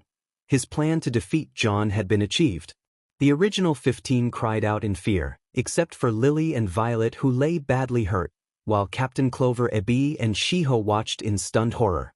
The soldier who had been discharged from the army and transferred to another unit had returned with a vengeance. Clover clenched his teeth, trapped by the conditions imposed on the victor and now wary of Issei. Issei had defeated Jaune, the once prized leader of the original 15. Jaune lay on the ground, battered and unable to rise, glaring up at Issei as Issei announced that it was over and moved to press his advantage. Juniper Arc and Bianca Arc entered at that moment. Juniper demanded that the madness stop at once. Bianca had summoned her because the duel had erupted unexpectedly and needed to be halted. Issei taunted that calling the Empress to intervene showed why he had never liked them. Bianca stepped forward and told him he had done enough damage and it was time to stop. Issei replied that he would stop only if Jaune surrendered. Otherwise, the consequences were clear. The gathered onlookers tensed, fearing severe consequences for Jaune if he did not submit. Juniper prepared to protect her son as Issei drew a card and raised the violence further, but a blade slid between them and a voice interrupted. Willow had arrived in her usual uniform and smirk, telling Issei and Jaune that they had done enough and there was no point in continuing the duel. Issei looked at Jaune and submitted. Everyone present, including the women and the rest of the original 15, reacted with shock and horror. Jaune had been bested by Issei, who had the power of the masked decade. As Issei began to walk away, Bianca and Juniper rushed to their son and helped him to his feet. The announcer declared that Jaune Arc had submitted in battle and that the victor was Issei Hyoudou. Willow approached Issei and noted that he had kept his word. Issei showed her the card he had intended to use against Bianca and Juniper. Willow remarked on the card, asking if it represented a fox. Issei explained that foxes were considered deities in some cultures. Willow recalled the Kugain legends where foxes could ascend to divine levels and acknowledged the connection. As others used healing magic to tend to Jaune, the students who had interfered with Himiko Kafka, Kevin, and Lena watched in disappointment, knowing their interference had escalated the duel. Issei mocked the idea of the Empress facing a god and wondered aloud. Who would win the game? Willow shared some curiosity about the outcome. Issei reminded Jaune of the rules. Jaune, weakened, affirmed that he knew them and told his mother that he would honor the result. He then addressed Clover, insisting that the items and rank badges Clover had taken from Issei be returned. Jaune argued that Clover's actions had been unjust and that, as Prince of Arcadia, he ordered the restoration of Issei's possessions. Clover stiffened with fear and anger but ultimately complied. Juniper, surprised that Jaune did not ask for anything from the vault, listened as Jaune explained that Issei only wanted what was rightfully his. Juniper and Bianca shifted from shock to fury at Clover's actions. Their son had nearly been killed by the confrontation. Willow confirmed that Clover had provoked the incident and that Violet had wrongly placed blame on Issei. Issei nodded in agreement. Juniper's temper flared. Her draconic traits surfaced with a dangerous, shuddering display of power. Before she could strike, Bianca placed a hand to stop her and said she would handle the matter. Juniper warned that if Bianca did not act, she would take matters into her own hands without mercy. Bianca declared that Clover Ebi would be severely punished and ordered him to retrieve Issei's achievements and rank badges from the office. Under the weight of Bianca's aura, Clover panicked and sprinted to his office to collect the items. Issei snickered at Clover's terrified state and muttered that, thankfully, Clover had not reacted as badly as Madison might have. If he had, things would have gone much worse. Willow smiled, understanding Issei's intentions. Clover returned with the items, and Bianca took them. Juniper supported Jaune and formally apologized for Clover's actions as she handed the belongings back to Issei, declaring that they belonged to him. Issei scoffed and said that the incident confirmed why he had never wanted to join the army. It had never suited him. Issei said that once he was done with this, he would be living his life peacefully elsewhere. Bianca only nodded and then asked which few had not provoked him. Issei indicated the 1-5 members and made it clear that the ones in front of them were involved. Himiko, who had supported Issei, and Kafka, Lena, and Kevin, who had remained neutral, felt horror and worry at that. They feared Issei hated the 1-5 because of what had happened. Issei did not soften his words. He explained that except for Himiko, Kaslana, Kafka, and Lena, who had not been present, Instructor Nishizumi had learned about the events later. Everyone else had provoked him. Ferlin, Violet, and Lily had directly attacked him first. He described the incident as an act of self-defense. Bianca turned to Jaune, who indicated his agreement, and she sighed with frustration. She decided that those responsible would be punished. Bianca addressed the group and ordered everyone except Himiko, Kaslana, Kafka, and Lena to report to her office by that evening. She declared that their punishments would be decided there and warned that even Ebi would not be exempt. Her tone and the mention of consequences made those who were conscious fearful. She pinched the bridge of her nose in irritation at the paperwork she would have to handle because of the incident. Issei felt a measure of relief and announced that he would be leaving, that there was nothing left for him here. He opened a portal to return home. Juniper called after him and appealed to him to stay, arguing that his power could be useful to Arcadia and asking whether he truly did not intend to serve and help the country. Issei removed the decade card from its holder and firmly refused. He explained that he wanted to live a peaceful life, that military service had cost his parents their lives, and that he would not repeat that fate. He said goodbye and added that he did not expect to see them again except perhaps on television or by chance. He teleported away. Juniper began to respond, but Willow shook her head to indicate that Issei had made his choice and would not be swayed. Willow watched him leave and hoped for the best.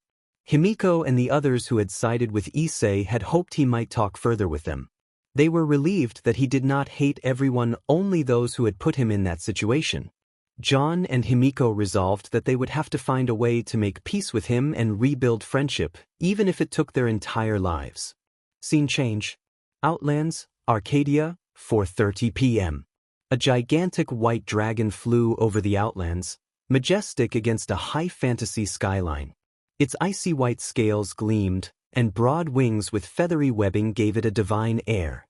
Long, backward-facing horns crowned its head, and its glowing blue eyes conveyed both intelligence and fierce determination. Jagged crystalline plating armored its chest and forearms, pulsing with blue energy lines. The dragon landed in Arcadia and announced that this was the place she had heard of. She intended to scout for dragons strong enough to join the Silver Dragon clan and to look for potential allies. Her presence sent weaker outland creatures scurrying away, and she surveyed the land with the confidence that she would be able to recruit allies here. Issei returned home and finally felt at ease. He knew he could settle in now that his life was moving toward the course he wanted. Lying on his bed to rest, he glanced at the Neo Deca Driver on his belt. He reflected that his current strength was unmatched and that the Decadriver still held powers he had yet to discover. He thought about the belt's history and power, remembering that it had been able to defeat the prince and that many arcs were prodigious, descended from the 4 founders of Arcadia. He also considered that many would covet the belt for their own selfish reasons, black arms among them, even if they did not yet pose an immediate threat. Determined not to let the belt fall into the wrong hands, Issei wondered whether he could split its power into 2. As that thought formed, a watch manifested in front of him. He looked at it in surprise and identified it as a ride watch. He recognized it despite never having seen one before because the Neo Deca Driver had synced him with knowledge of key Kamen Rider artifacts.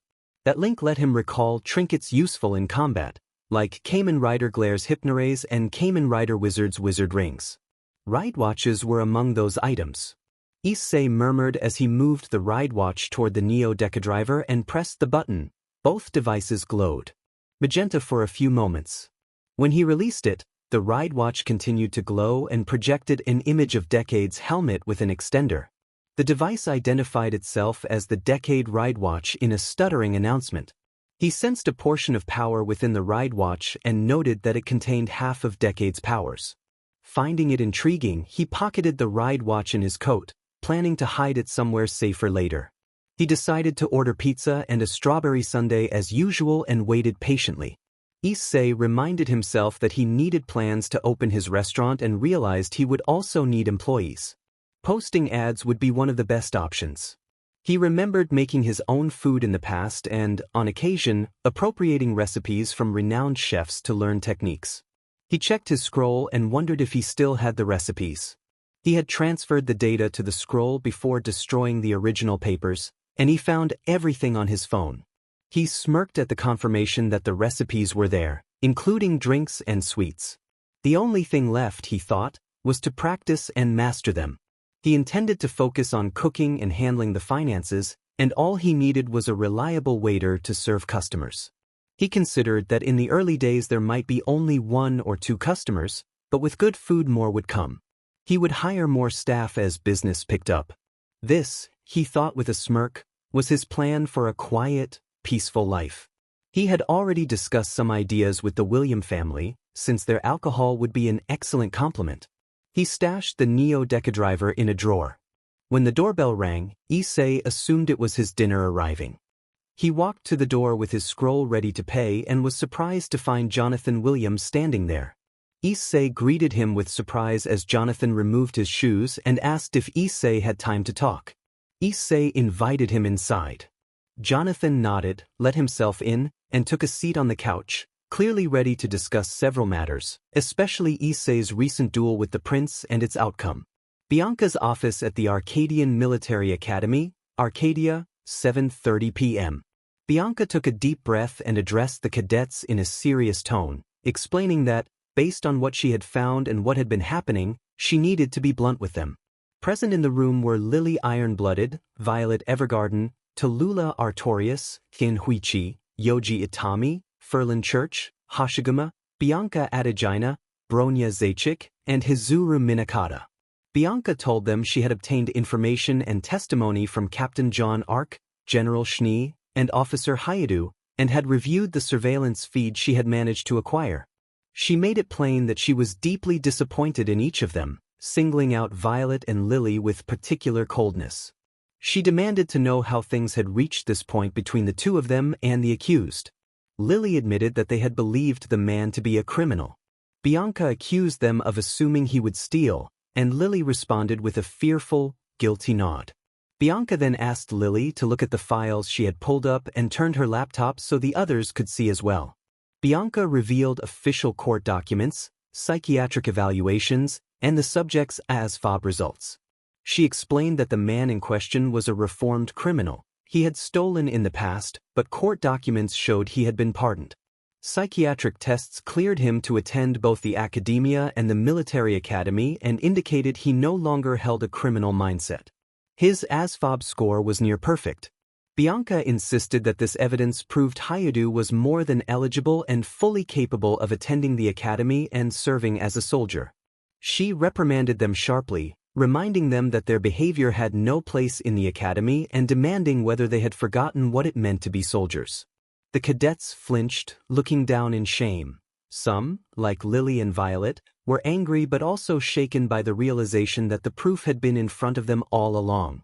When she had composed herself, Bianca explained that when she had chosen them to watch over her younger brother, she had picked who she believed were the best candidates. She said she had expected them to be perfect for the job and admitted she had been wrong. She warned that their actions had nearly cost Jaune his life. Bianca stated bluntly that if Jaune had not surrendered, Issei would have killed him, and that under the rules governing duels, taking lives was not illegal and therefore might not have been punished. The cadets reacted with shame and, in many cases, tears at the thought of Jaune perishing. Violet and Lily were particularly affected, realizing that Jaune might have died at Issei's hands. They reflected on what Jaune and Himiko had said about his surrender after Issei had used his Kamen Rider wizard powers, and on how their interference had altered the course of events. They were also terrified by the thought of what Issei could do. The notion that he could control minds as the Kamen Rider known as Glare haunted them.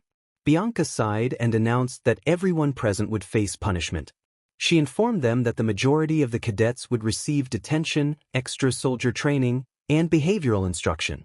For the next month, those cadets would also be assigned the degrading task of scrubbing toilets with toothbrushes to instill discipline after years of inappropriate behavior. She then addressed Ferlin Church, Lily Iron-Blooded, and Violet Evergarden directly, saying that in addition to the penalties given to the others, they would face further consequences. Bianca explained that Lily and Ferlin would each be demoted by 1 rank. Lily would become a master sergeant instead of a first sergeant, and Ferlin would become a first sergeant instead of a sergeant major.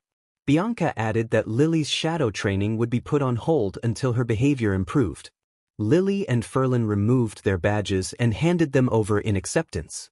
Bianca turned to Violet and informed her that she would be demoted by 2 ranks. Bianca stated that Violet had assaulted Hyoudou without provocation, broken the rules of the duel, and, additionally, had attempted to sabotage his finances by freezing his account. Violet became pale when Bianca revealed she knew about the financial sabotage. Bianca said she had her ways and that Violet's new rank would be Chief Warrant Officer instead of Second Lieutenant. Violet protested that this was unacceptable, but Bianca demanded their badges immediately. The protest made Violet flinch, and she handed over her badge. Bianca told them to be grateful she was not transferring them to another unit or expelling them from the army in disgrace. She then presented Violet with her new badge and dismissed the group. The cadets left the room one by one. Bianca Adegina paused and asked permission to ask a question. Bianca answered that Captain Ibi had been placed on probation for 6 months. The general informed the group that, unlike the others, he had been demoted 3 ranks to Master Warrant Officer. Supreme General Jaune had personally handled the matter because the man had punished Hyoudou unjustly, abused his position in a way similar to how Madison had been punished for a worse offense, and had also defied a direct order from his superior. Such behavior was unacceptable unless there was an extremely good reason. Bianca nodded as she rose and left the room. She thanked the general as she exited. Bianca watched her go and groaned in frustration, knowing she would have to finish the paperwork and that her evening was ruined by the incident.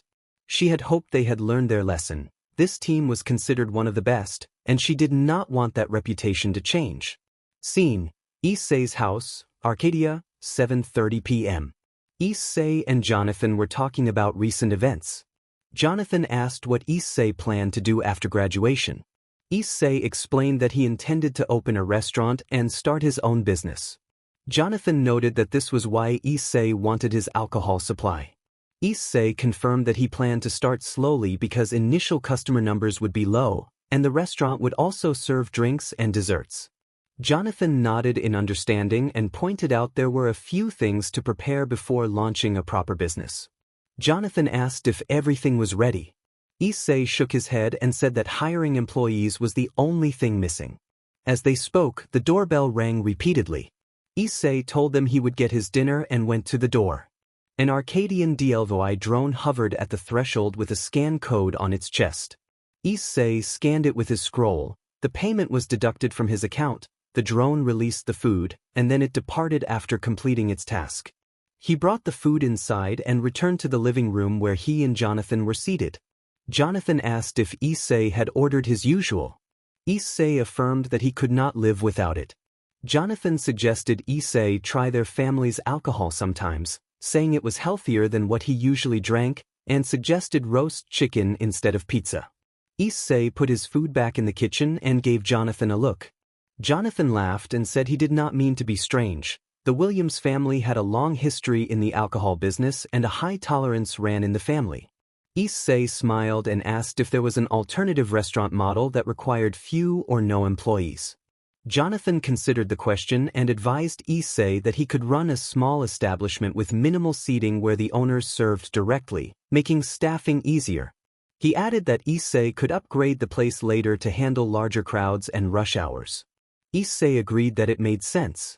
An explosion suddenly drew their attention. The doorbell began ringing incessantly. Issei hurried to the door, annoyed, and asked who was there. Jessica William, Jonathan's younger daughter, burst into the house in a state of dread and fear and asked if her father was home. Jonathan rushed to her with concern. Jessica nearly knocked him aside as she insisted that their town was under attack. Issei and Jonathan exchanged surprised looks and asked who was attacking. Jessica told them that a white dragon was attacking. Their weapons were proving ineffective and the sheriffs were holding it off for now, but they needed additional help. She added that she had contacted command. Jonathan said it did not make sense because dragons were usually allies from the land of dragons. Issei suggested it could be a criminal dragon causing havoc. Jonathan warned that some dragons appearing recently were not affiliated with the land of dragons and might be from another dimension. He explained that they called themselves the Silver Dragon Clan and were recruiting stronger members. Jessica's fear made Issei move quickly. He went to his room, strapped the Neo Deca Driver to his waist, grabbed the ride booker, and told them they needed to go. This sudden action surprised both Jonathan and Jessica for a moment. Jonathan explained that they did not have dragon-slaying rounds yet and that they needed to get them before they could go. Jessica answered with a desperate tone that she had come because the sheriffs would not be able to hold the dragon for much longer, and that they had evacuated the civilians to another safe location. Jonathan nodded and asked Issei whether the belt he wore was the same one from the fight against the prince. Issei began to confirm that it was, but Jessica cut in urgently and insisted they leave immediately. The three understood the seriousness of the situation and headed to the armory to gather the ammunition they would need. Issei produced the Kamen Ride Decade card, opened the driver, placed the card inside and activated it, calling out Henshin as the rider form took hold. He announced that he was transforming into Kamen Rider Decade. Jessica asked if he had been the masked rider who had taken down an arc. Issei confirmed that he had and admitted surprise that the news had spread so quickly. Jonathan warned Issei to be careful until his graduation, reminding him that attention would be on him and that those who harassed him would be dealt with properly. Issei acknowledged the warning and resolved to graduate no matter what. They agreed to deal with the White Dragon and left to stop its attack on Midwest. Later, on the outskirts of Midwest in Arcadia at 9:30 p.m., the sheriffs fired at the Dragoness, but she only roared and released an energy blast that destroyed their weapons and ammunition. Beatrice Martin watched in horror as their supplies were ruined. She wore a blue long-sleeve polo, brown belt, and skirt, and she searched for more ammunition among the scattered supplies. Bonnie Wilson, a woman with short blonde hair and green eyes dressed in a cowboy hat, beige coat, white polo, dark brown corset and pants, and a green ribbon at her neck, called to Beatrice and offered a shotgun she had retrieved. Beatrice took the shotgun and fired toward an incoming magical blast, causing an explosion that pushed the girls back. Dust filled the air and the sheriffs braced themselves as the Dragoness taunted that mere humans thought they could stand against a dragon like her and that they needed to know their place. The sheriffs clenched their teeth at the Dragoness's arrogance. This dragon was from another world and still looked down on humans, unlike the dragons from the Dragon Kingdom. Bonnie pledged to show the Dragoness what humans were capable of, and she and Beatrice continued to fire, though the bullets seemed to barely bother the creature. The Dragoness answered by unleashing a barrage of flames. The sheriffs dove to avoid being burned. The Dragoness beat her wings and began to gather a powerful blast of purple energy, declaring that the humans were doomed. The animal's thick hide and overwhelming power allowed her to destroy supplies and toy with them. Suddenly the Dragoness was struck by multiple rounds that forced her back, and she demanded to know who dared attack. She turned to see Issei and Jessica arriving on the machine Decadriver. Issei was driving, a skill he had learned in the military, and Jessica held on to him for support. Jonathan pulled up with several sheriffs in the car. Issei instructed Jessica to get the sheriffs and the wounded to safety and to leave the Dragoness to him. Jessica obeyed, and the relieved sheriffs began helping their fellow citizens move out of harm's way. Jonathan ordered everyone to get the wounded clear before the Dragoness could cause more damage, reminding them that if anyone harmed a Midwest citizen they would have to answer to the whole town. The sheriffs cheered and worked together, bound by their close-knit community. The Dragoness growled at the interruption, but Issei stepped forward and announced that the fight would be his. He drew the Kamen Ride Geats card to test the Dragoness before escalating the fight, and the Dragoness laughed at the challenge, confident she would not be defeated. Issei activated the Neo Deca Driver, called for Geats, and prepared the Boost and Magnum forms.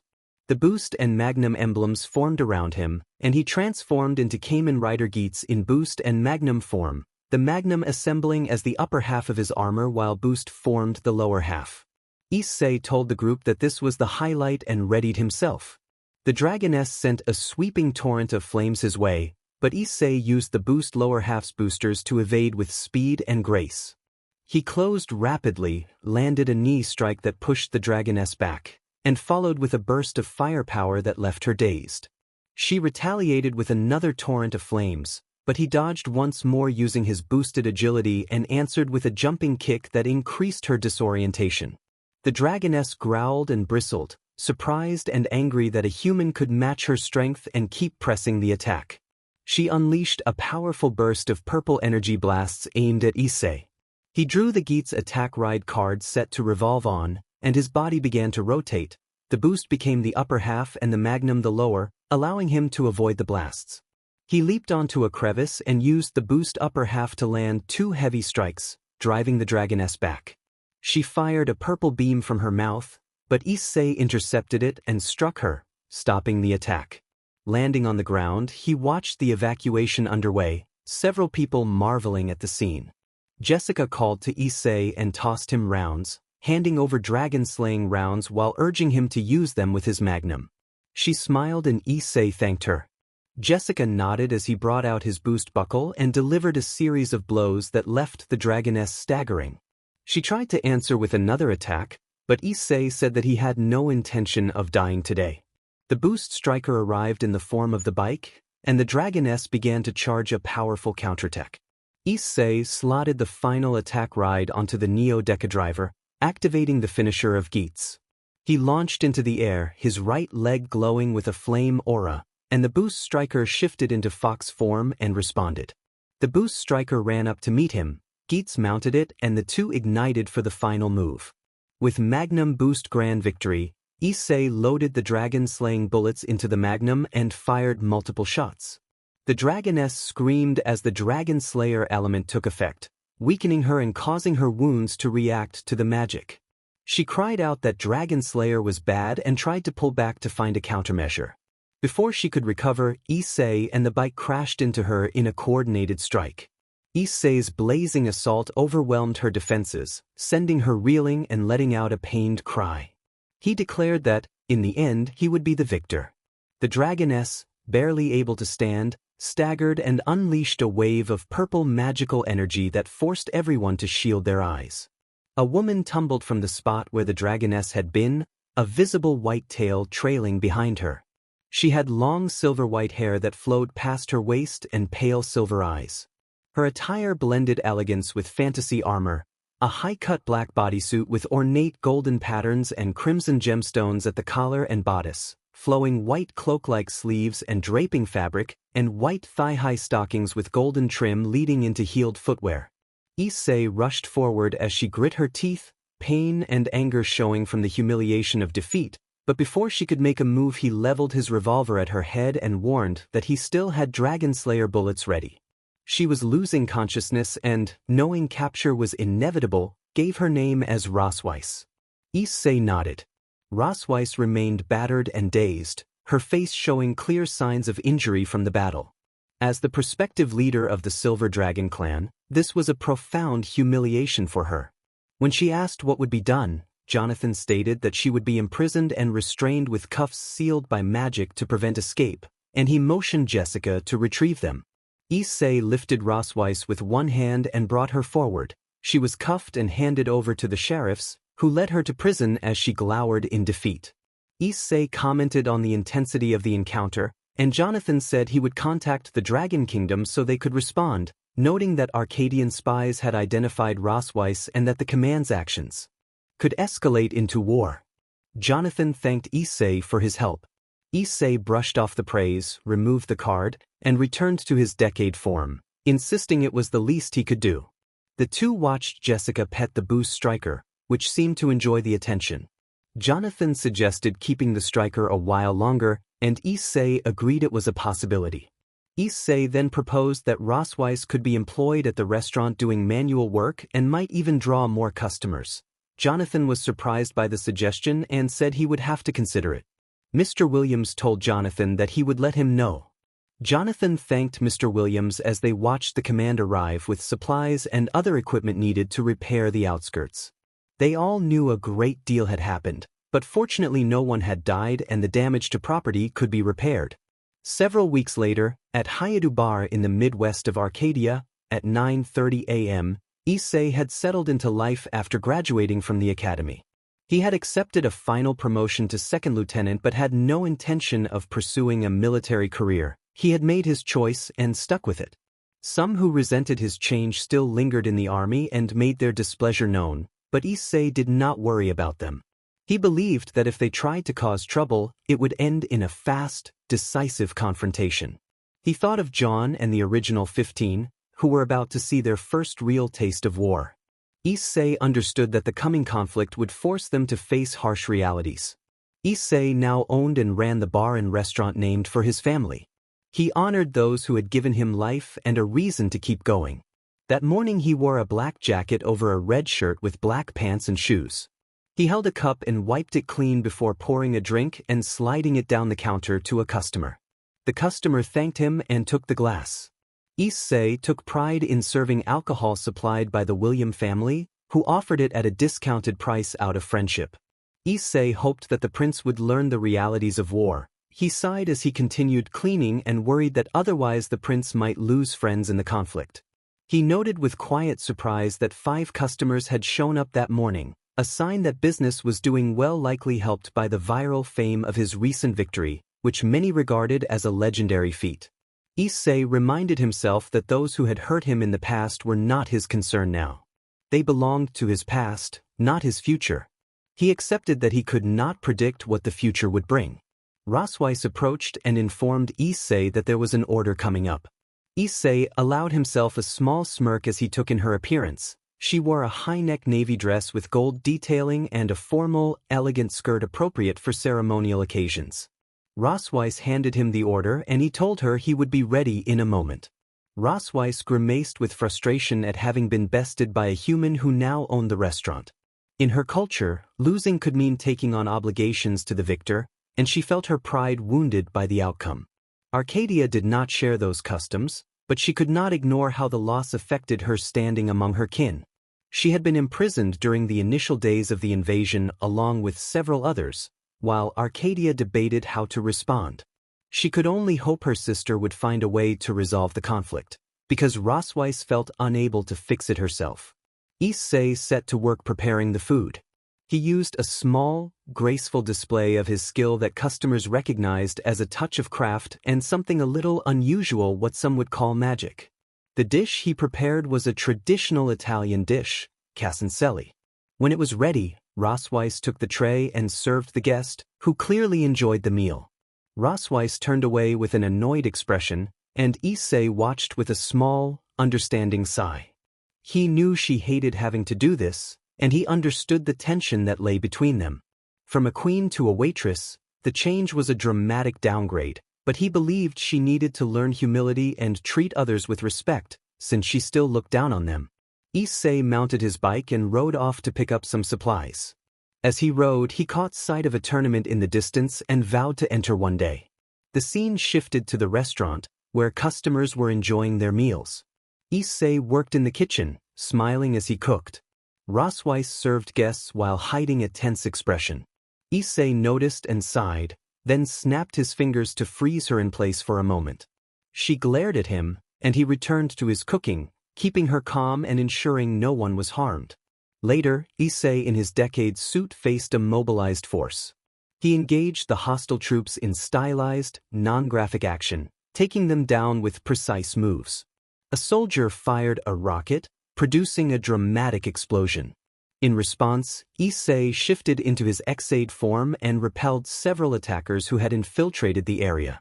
When mages launched a barrage of spells, he transformed again into wizard to block the attacks and counter with controlled magic. The scene moved to Rosweiss' room, where she spoke with a red-haired woman who teased her, increasing Rosweiss' frustration. The conversation turned to the condition of Rosweiss' clan, and a brief smile crossed her face at the truth of it. She later went to bed thinking about Issei and realized he was not like many humans she had known. When Issei returned, he was eating his usual pizza and a strawberry sundae, which irritated her. Issei picked her up, both of them glaring at each other. Rosweiss left, and Issei shrugged and went back to his meal, only for her to slam a large piece of chicken onto his table in a dramatic display that surprised him. They bickered, earning exasperated sighs from Casey and Jessica and quiet chuckles from William and another woman. The action cut to a base where Issei, Rosweiss, and an ally prepared for battle. Issei shifted into his decade form, Rosweiss assumed her dragon form, and the man activated his suit. In a flurry of stylized combat moves, they overwhelmed the enemy force. Issei neutralized several combatants with decisive strikes. Rosweiss unleashed a sweeping energy assault that drove back the main contingent, and their ally performed a powerful aerial kick. Issei followed with a dimensional kick while Rosweiss fired calibrated plasma beams to scatter the remaining opposition. A figure in blue armor walked away nearby with a knowing smirk under his helmet, holding a gun and a card reminiscent of Decade's gear. The final shot showed a towering statue of a monstrous figure. Issei glared at the looming image and prepared his ride booker, vowing to defeat the creature. At Hyoudou Bar in Arcadia that evening, Issei collected the day's earnings, about 75,000 lien, and grinned as he remarked that business was booming. He noted that most of his income came from the alcohol he served and that he had already paid the first month's rent of 600,000 lien. He was optimistic that if things continued, the restaurant would become successful, and this was only the third day with a modest crowd. Rosweiss approached, and Issei asked how her first day at work had gone. She ground her teeth in frustration. Issei sighed and warned her that she needed to control her temper, reminding her of the consequences if she lost control. The memory of Empress Juniper's warning flickered through her. A rampage could lead to death and might provoke Arcadia to retaliate harshly against her clan. She did not want to anger Arcadia, knowing how powerful they were. Issei removed a small portion of the day's earnings, 10,000 lien, and pocketed it, with a plan in mind. He then asked Rosweiss why she looked down on humans. She turned her gaze away, afraid to answer, but he reassured her that he would not harm her if she did not attack. Rosweiss took a deep breath and explained that humans produced knights and warriors known as dragon slayers. Issei stepped down from the bar counter and listened as Rosweiss continued. She described how her kind had been hunted for a long time because parts of dragons were valuable to humans and could fetch enormous sums. Her clan, the Silver Dragon clan, had been targeted. Although not all dragons hated humans, some even formed bonds with them. Many resented being hunted and humiliated by human knights who prized the title of Dragon Slayer. Issei absorbed this, picturing knights on the hunt and understanding how the Dragon Slayers had become a symbol of prestige for certain humans. He asked why Rosweiss had attacked the Midwest, a region where dragons were rarely encountered. Embarrassed, Rosweiss admitted that she had misjudged the area and had expected to find more favorable targets. A flush of shame colored her face at the mistake. Issei bluntly remarked that he had not expected her to be so misjudging and foolish, and Rosweiss snapped back in annoyance, telling him to be quiet. His steady gaze made her lose her bold expression and become wary. She did not want to provoke him further. Issei asked why she had come toward him. Rosweiss lost her fear and hesitated. She removed some lien from her pocket and explained that customers had been giving her money and she had intended to return it until his comment. She grumbled at the end of her explanation, and Issei blinked in confusion, saying that he had only asked how her first day at work had been. Rosweiss trailed off and looked down in annoyance and irritation. She realized she had gotten worked up for no reason and needed to control her temper. Her pride had gotten the better of her, and it had led to a clash with Issei in his Geats armor. He had defeated her using tactical maneuvers in his basic form, relying on energized strikes and magic rounds to limit her movement before delivering the decisive blow. The defeat stung her pride, because she had expected more of herself as one of the dragons. Being taken down by a weaker armor form felt humiliating. Rosweiss had expected him to take all the money and had been prepared to hand it over, but Issei told her to keep it. She asked why, baffled by such a selfless action from a human. Issei explained that the money she had was called tips, a service charge customers give when they appreciate the service, and that the tips showed the customers liked her work. Rosweiss nodded, beginning to see Issei differently. She noticed that he let his employees keep what they earned instead of hoarding it. Issei rummaged in his pocket and split a portion of his cash, handing 5,000 lien to Rosweiss from the 10,000 he had. Rosweiss asked what it was, confused by local customs. Issei explained that it was her salary and that the tips were a bonus. She would receive a daily salary based on the hours she worked. She was surprised, having expected to be treated as a punished worker under Mr. Williams rather than being paid and appreciated for her efforts. Rosweiss asked why he was doing this. Issei shook his head and said it was fair to pay her because she was technically employed there. Rosweiss accepted the money, impressed by his generosity. Issei then took the remaining cash from the register and began to walk outside. When he asked if she was coming, Rosweiss paused and then hurried out, realizing the shop was closing. Issei produced a scroll and tapped a button in an application. In an instant, the lights and any electrical appliances shut down and all the windows closed. Rosweiss, surprised by the level of automation, watched as the sliding doors lowered and locked. A red light indicating the entrance was secured. Issei explained that with the press of a button on his scroll he could control the appliances and devices in the room. Rosweiss marveled at how advanced the world seemed. When Rosweiss asked where he was going, Issei said he was going home and then continued walking. She followed him because she did not know where she would stay. She had been in a detention center for as long as she could remember and had no other place to go. She hoped Issei would know where she could stay. Scene change.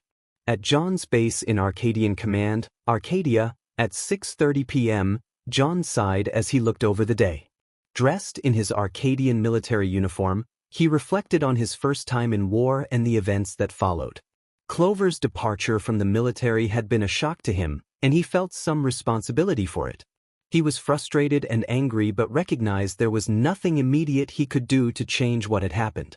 He thought about Shiho's disappointment and understood that she had hoped the experience would teach him a lasting lesson about not letting prejudice influence his decisions. Jaune wondered where things had gone wrong with his unit. He had tried his best to lead them without allowing bias, yet many of them had still turned against him. He was relieved that Himiko had remained steadfast, but he felt disappointed in Violet, and Lily Violet especially had become more resentful toward Issei, even though she had accepted the punishment. Jaune remembered that Clover had once been in line for promotion, and now those chances seemed much slimmer. He understood that it was not just Clover who harbored resentment. Several instructors had judged him harshly because of his fighting style, mentality, and actions. Soon someone knocked on the door. Himiko asked if she could come in. Jaune nodded in agreement. Himiko entered, fully geared for war, and sat beside him. She asked if he was all right. Jaune sighed and admitted that he was not. He explained there were still problems within the unit. Himiko understood the aftermath of the punishment. Though many were spared demotion, some had been demoted, and the outcome left a bitter taste.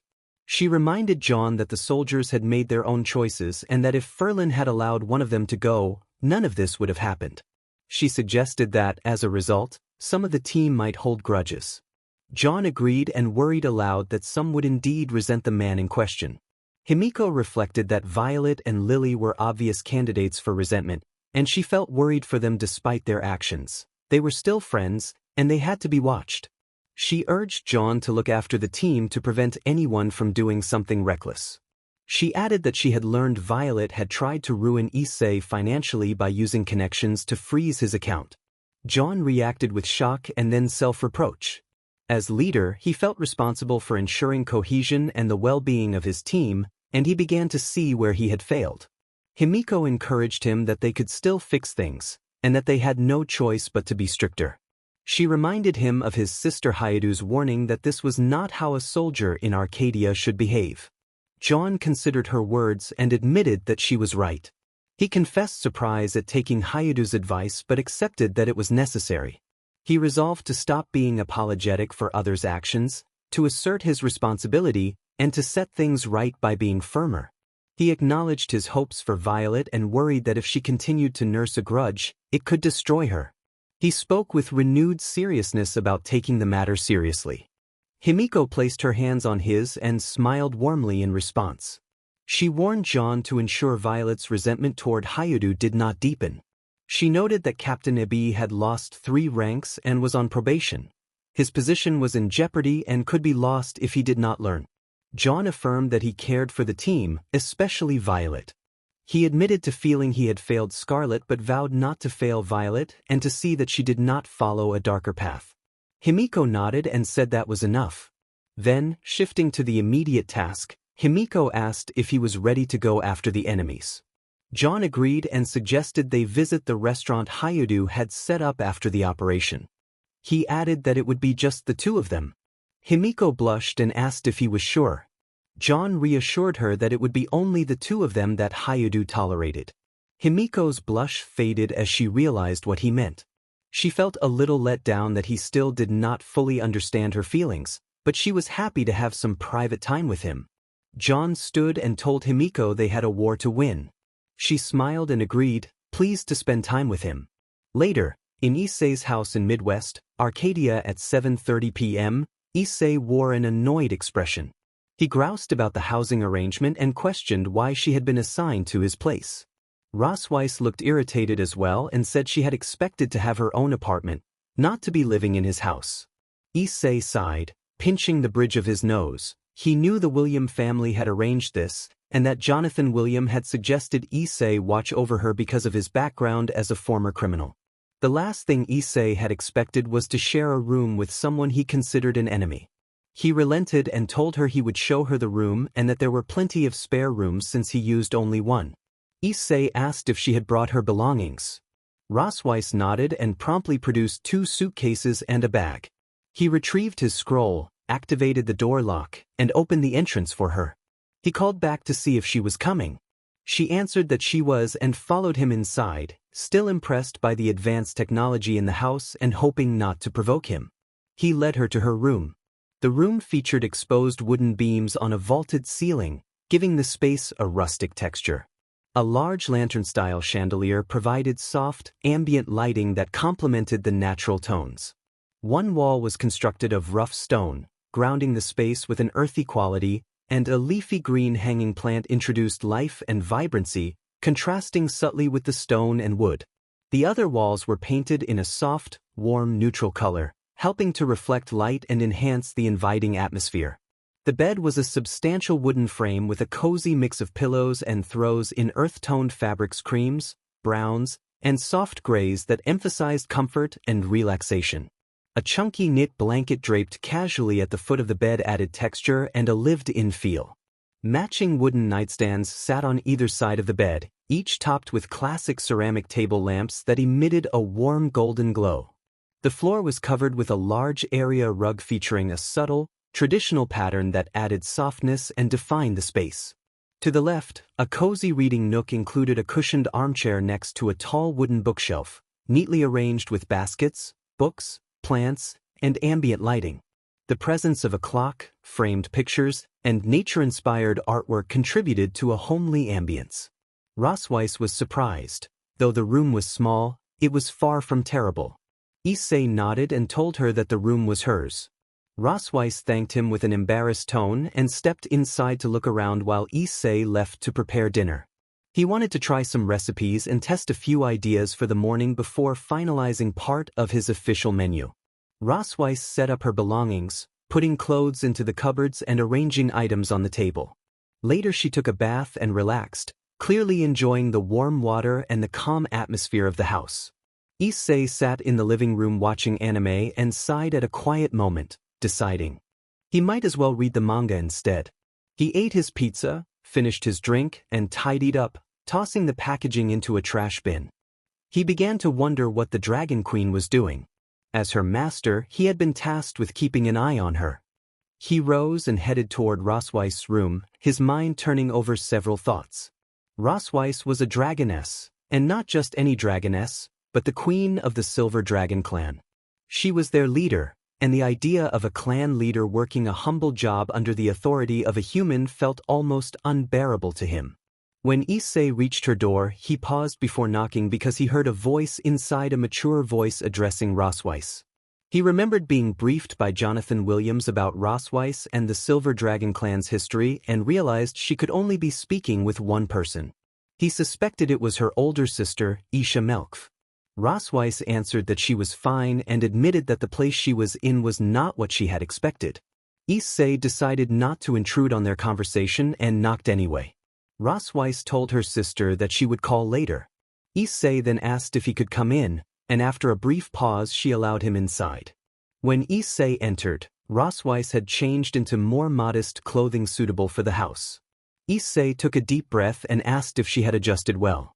Rossweiss replied nervously and asked if something had prompted his visit, still using the term boss out of habit. Issei explained that he was simply checking on her and reminded her that he could not let a prisoner escape under his watch. Rossweiss bristled at the word but insisted she had no intention of running. She maintained that dragons did not resort to foul or deceitful means to get what they wanted. They were vengeful at times, but they stopped at certain lines. Issei accepted her answer but made it clear he would not offer his trust lightly. He warned that if she did attempt to escape, he would track her down.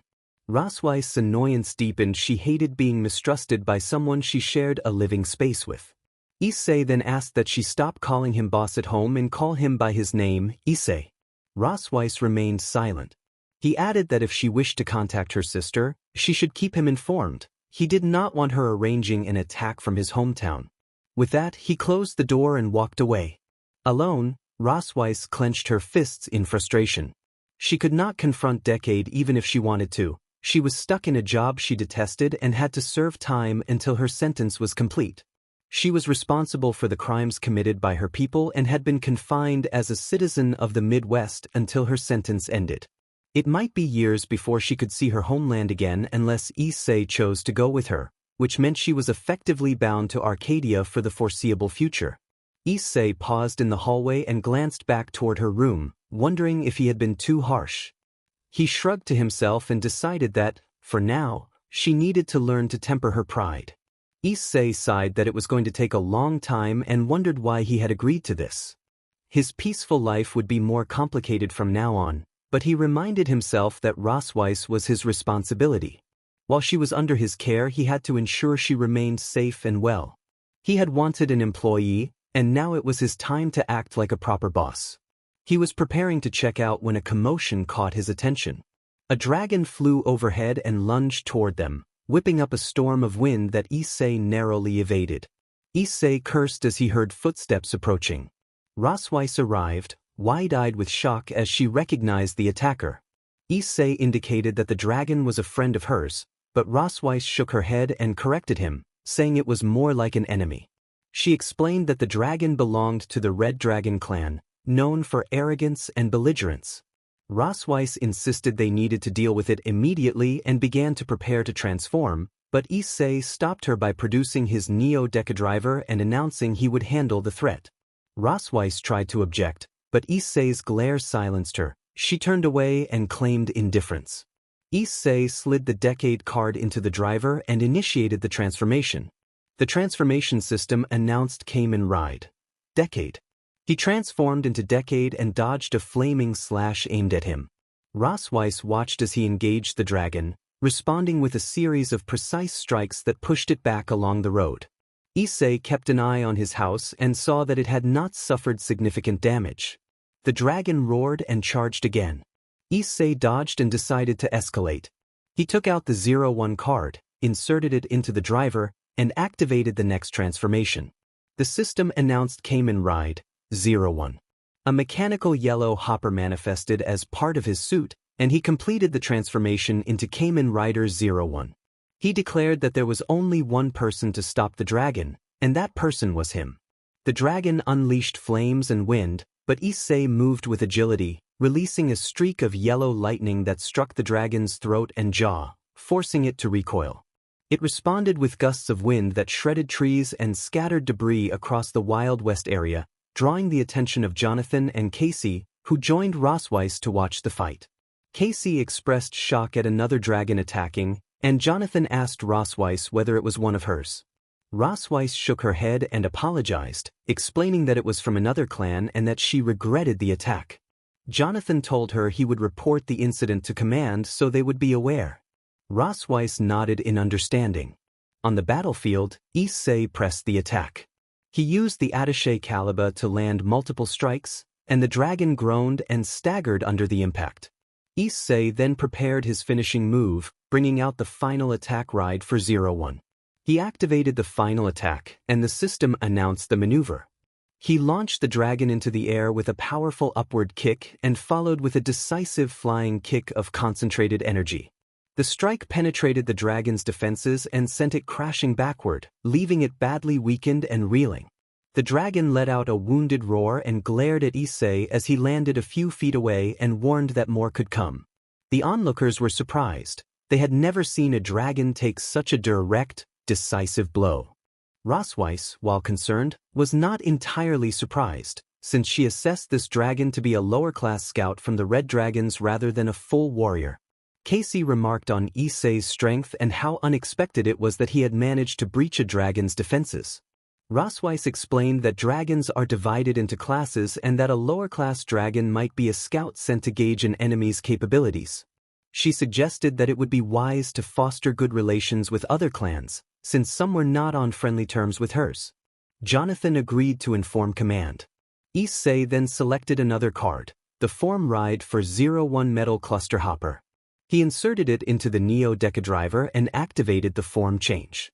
Metallic locust-like constructs swarmed and formed a new, heavier armor around him, completing his transformation into Kamen Rider 01 Metal Cluster Hopper, one of 01's most powerful forms.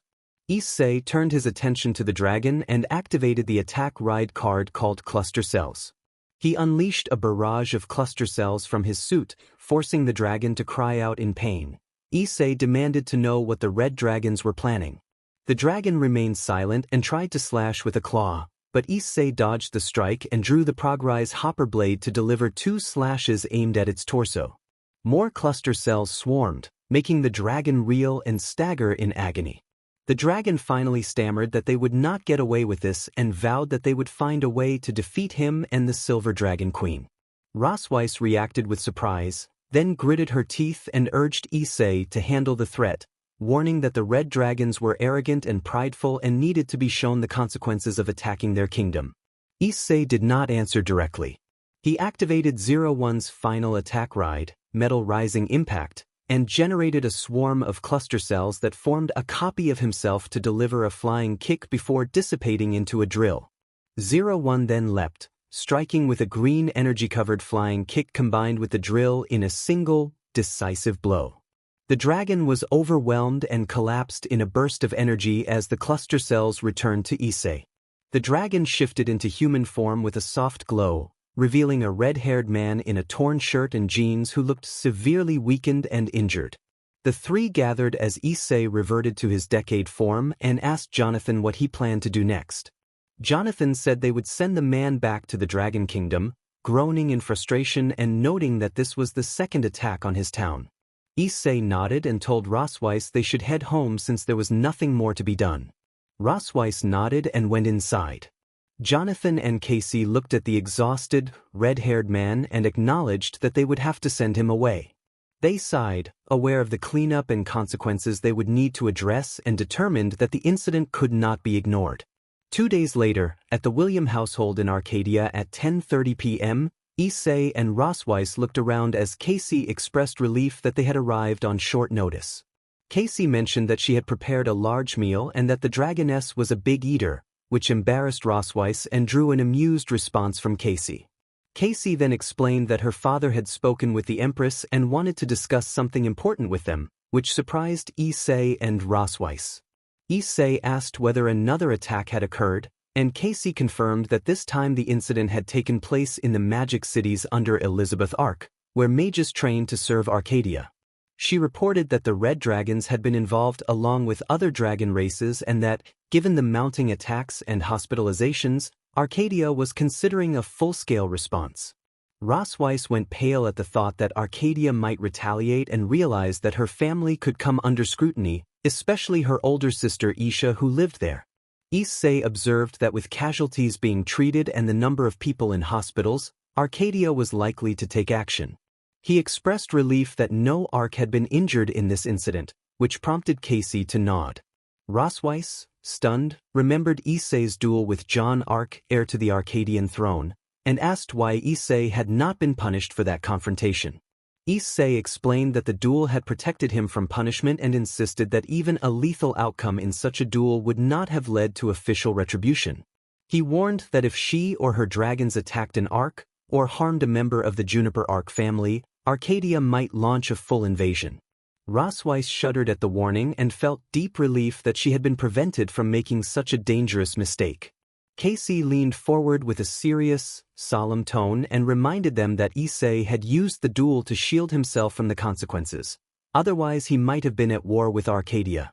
She explained that, given the power of his Neo Deca Driver and access to potent forms like Geats 9, Grand Zeo, 02, and Wonder Almighty Saber, there was a real chance he could have taken the throne and committed regicide with no one left to stop him.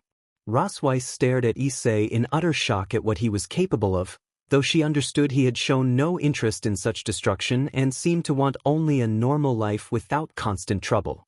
Rosweiss asked whether he could destroy her world. Issei acknowledged that he could, but made it clear that he had no desire for widespread destruction. He turned his attention back to Casey, which left Rosweiss feeling slightly uneasy about his potential. She was relieved he had not harmed her like he had handled the scout who had arrived 2 days earlier. Suddenly Casey moved in close and swept Issei into a tight headlock, admonishing him for not calling her big sister Casey. Issei groaned and struggled, flailing briefly as he begged to be let go. Casey held him for a short time before releasing him, and Rosweiss watched in amazement that this woman had managed to subdue the one known as the Destroyer. Rosweiss was reminded of her older sister Isha and recognized similar behavior in Casey. Casey sighed and urged them to go inside because Papa, Mama, and Jessica were waiting. Issei and Rosweiss nodded in agreement. The three of them headed to the dinner table to eat, knowing this would be the time to discuss the important matter.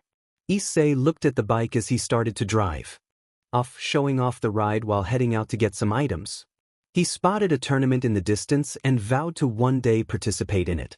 The scene shifted to the restaurant where customers were enjoying their meals. Issei worked in the kitchen, smiling as he cooked.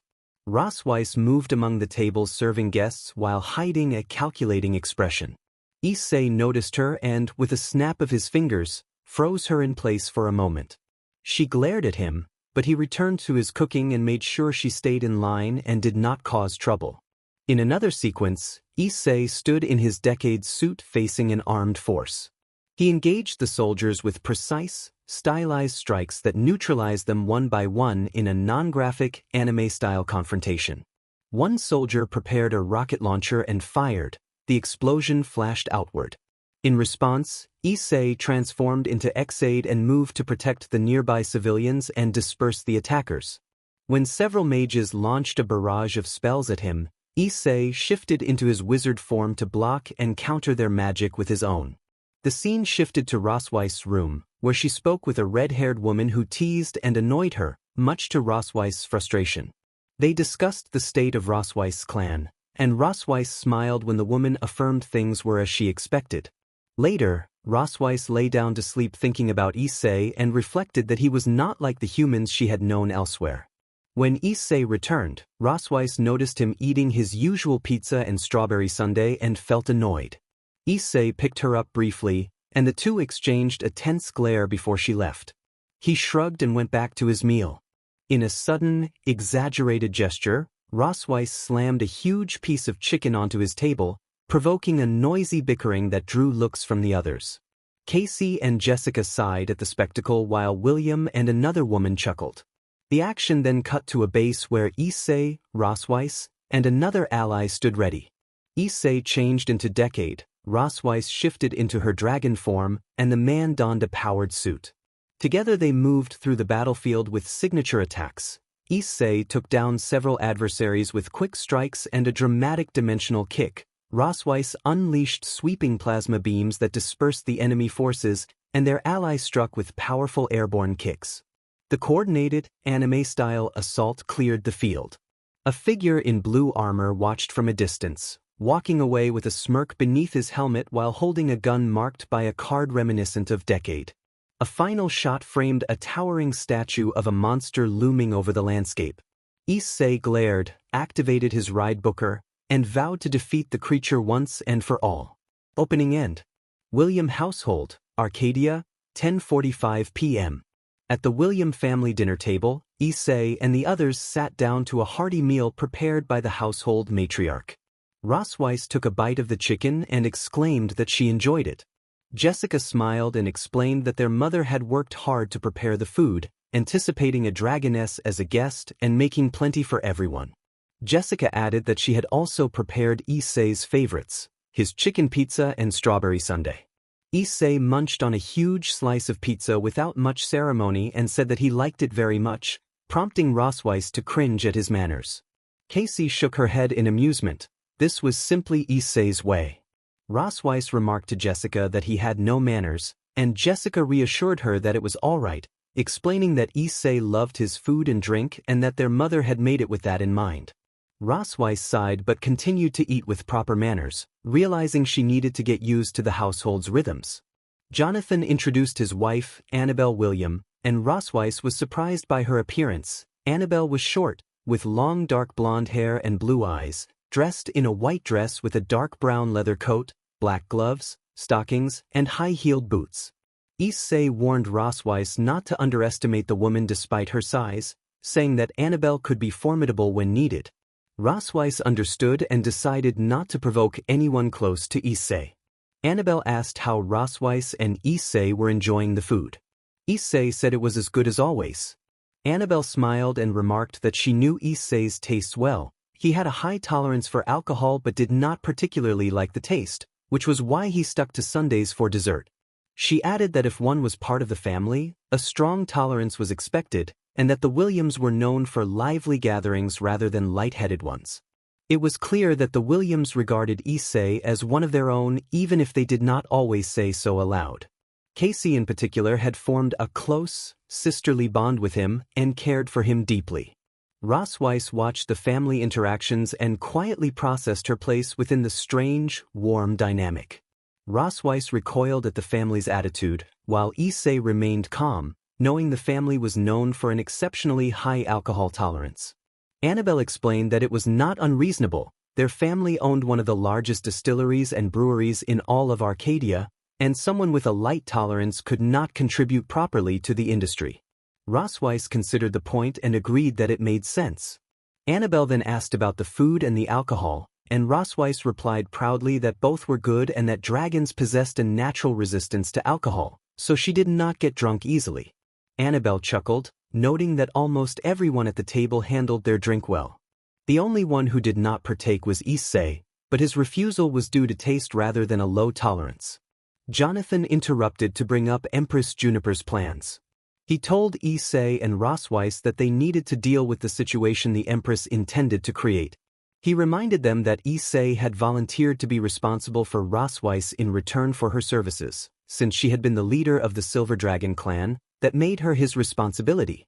Jonathan said the Empress had ordered him to handle the negotiations and would be sending the prince and Himiko to assist. According to Jonathan, the Empress believed Issei was perfect for the job because he knew how to get things settled by force if necessary, and she wanted the dragons to learn who was strongest. Issei ground his teeth at the news, inwardly furious at the Empress for maneuvering him into the position. He blamed himself for bringing Rosweiss into his life and for the way the Empress had exploited that. The quiet life he had hoped for suddenly felt shattered. He imagined the Empress gloating over his discomfort and felt helpless. Rosweiss was equally displeased. She realized she would have to reveal herself publicly as Issei's servant, a humiliation for a dragon queen. The idea that a human and enemy had overpowered and bound a dragon leader felt shameful, and she feared how her kin, especially Isha, would react. Jonathan added that the dragons would look down on them if they refused to cooperate, and he made the stakes clear. If they did not accept, Arcadia would declare war on the dragons in Rosweiss' realm and launch a full-scale campaign to remove their presence. Rosweiss turned pale at the prospect, unable to imagine losing her sister or her people. She pictured the Empress herself leading the operation. The thought of such a powerful dragon leading the assault terrified her. She opened her mouth to protest, but Issei cut in, asking how much time they had. Jonathan answered that they had 7 days and possibly up to 10 if there were delays. He said they needed to prepare. Issei asked for a day or two to decide, and Jonathan agreed. Rosweiss rose and began to leave. When Issei asked where she was going, she said she needed time alone, slammed the door, and walked out. Casey stopped Issei briefly and urged him to give Rosweiss space, noting gently that it was rare to see him so concerned for someone. Issei, slightly flustered, insisted it was simply his responsibility. Jessica suggested they finish their food before it grew cold, and the others agreed. They finished their meal and discussed plans. Issei worried about his restaurant security, and Jonathan promised to look after it while Issei was away, earning Issei's thanks. Later that night, on the outskirts of the Midwest in Arcadia, Rosweiss flew in her dragon form to avoid distraction. She shifted into human form and sat on the sand, legs planted firmly but gently. Tears filled her eyes as she contemplated what might happen. Her sister and kin could be lost if they failed, and the decision now rested largely on Issei. She wondered why he would risk his peaceful life for her, why he would help someone he had once been at odds with. She wiped away her tears and told herself to remain strong. She was a dragon queen and could not afford to break down. She had to convince Issei to go there, even if she had to force him. Soon a magic portal opened and Issei stepped through. Rosweiss blinked in surprise to see him, then turned her gaze away. She was not in the mood to talk. Issei understood and walked over to sit beside her. He began to speak, but Rosweiss wrapped her tail around his neck and ordered him to leave. Issei raised his hand, making her realize he could still use the master's command to control her. Her anger faded into a flicker of fear when she recognized that possibility. To her surprise, he rested his hand gently against her instead. Issei explained that he had only come to tell her something. She could listen if she wanted, and then he would leave. Rosweiss released him with her tail and agreed. Issei shook his head at the thought of dragon strength. He knew dragons were physically powerful. He sat down and told her that she was the first person to have ever lived so close to him. Rosweiss asked what he meant. Issei looked at the ground and said that he had spent most of his early years alone, living on the streets between 15 and 16 years old. The Williams family had come later. Before that he had had no parents, no family, no relatives, only himself. He explained the harsh rule of the streets. The strong survived and the weak fell behind. There had been many times he could have died before meeting her.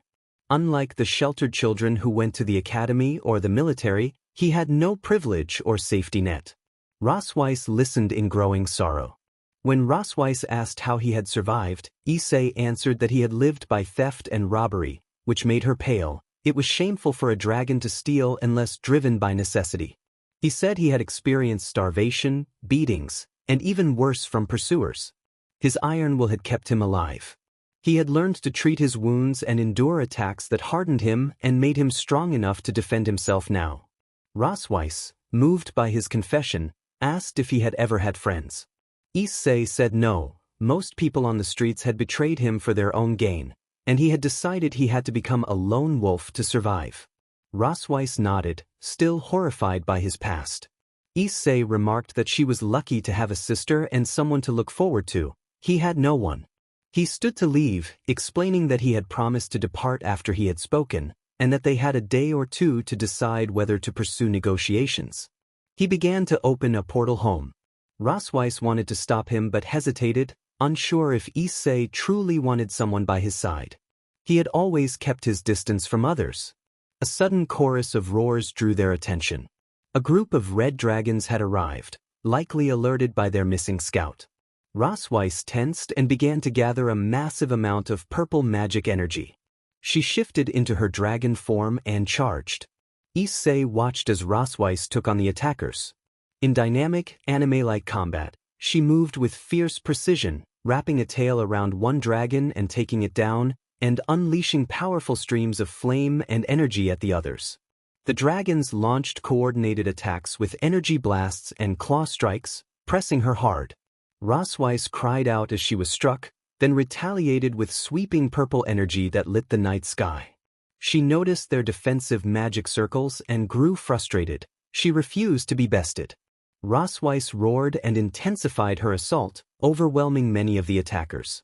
Some of the dragons lunged again, attempting to turn the tide. She struggled but kept fighting, using claws and energy to push them back and protect the area.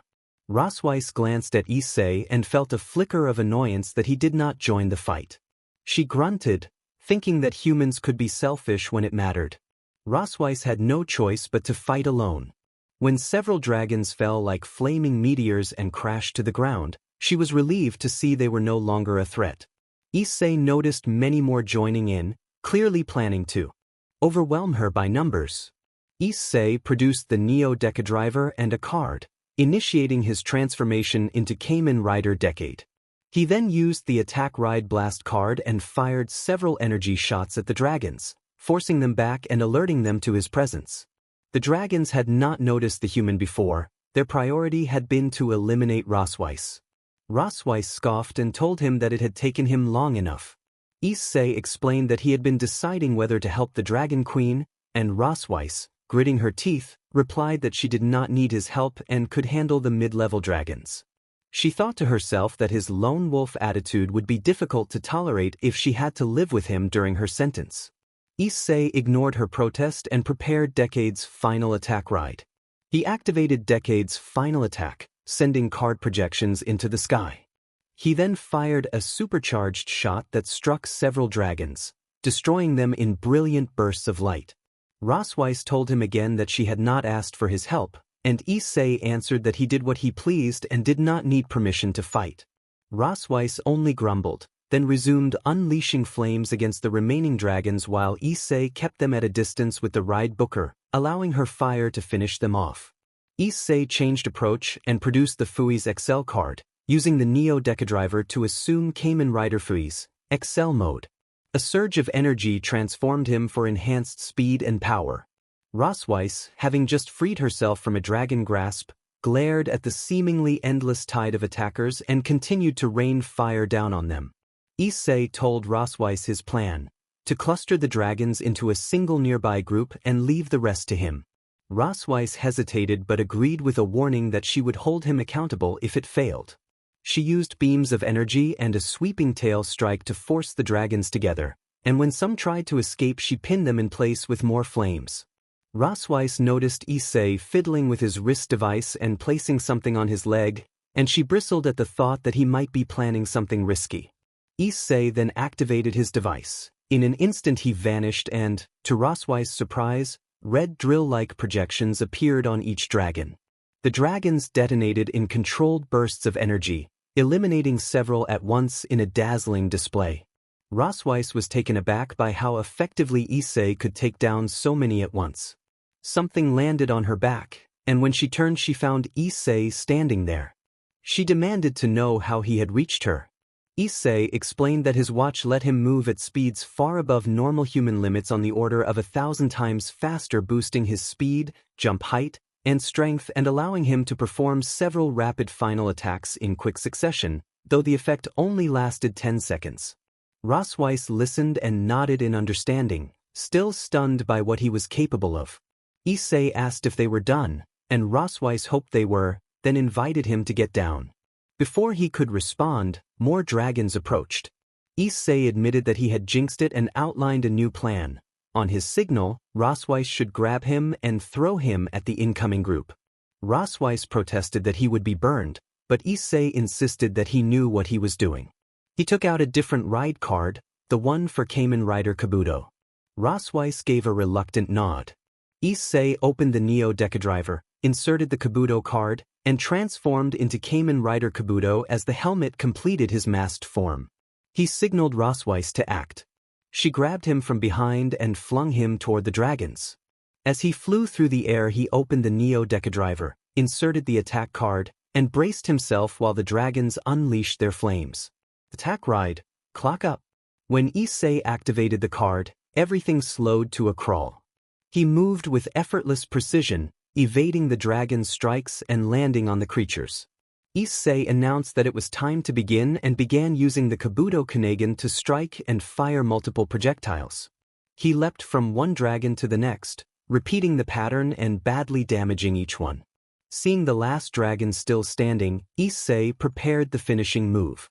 He removed the final attack ride for Kabuto, inserted it into the Neo Deca Driver, and closed it. He activated the final attack ride for Kabuto and launched a soaring rider kick that sent the dragon hurtling across the sky. The dragon crashed into a distant mountain and was defeated in a brilliant, explosive burst of energy that scattered light across the horizon. When the clock over effect ended, the slowed moment snapped back to normal. The dragons began to fall, and Rosweiss caught Issei before he could hit the ground. The defeated dragons thudded to the earth and lay still. Rosweiss turned to Issei and asked if he had used super speed to evade. Issei explained that Kabuto's power was about time manipulation, making the dragon's attacks and reactions appear in slow motion to him, which allowed him to evade them easily. Rosweiss nodded in understanding. Issei reverted to his regular Decade form and Rosweiss remarked that he was a reckless rider. Issei replied that he had nothing to lose, so it did not matter. Rosweiss only huffed, hoping he could find reasons to keep living. She could see he needed people in his life. She then decided to make the landing. Issei leapt off and she reverted to her human form. Afterward, Issei removed the decade card and returned to his normal state. He asked how the dragons had located this place. Rosweiss guessed that they could pick up her signature, which explained why they had targeted her. She warned that the dragons would want to eliminate her because she was alone and vulnerable, and many of them still underestimated the Arcadians. Issei nodded and said they had no choice.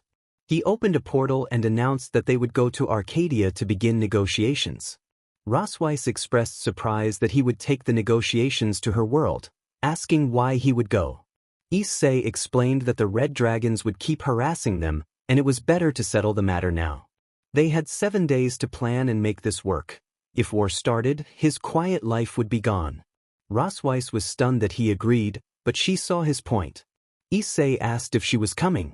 She snapped out of her daze, smiled faintly and agreed to go. The two departed, leaving the fallen dragons behind. 10 days later, at Arc Mansion in Arcadia Main City, Issei and Rosweiss prepared for the next step. They had agreed to travel to Arcadia with extra days to arrange the negotiations properly. Rosweiss had warned that dragons in her world despised humans, often returning that hatred in full.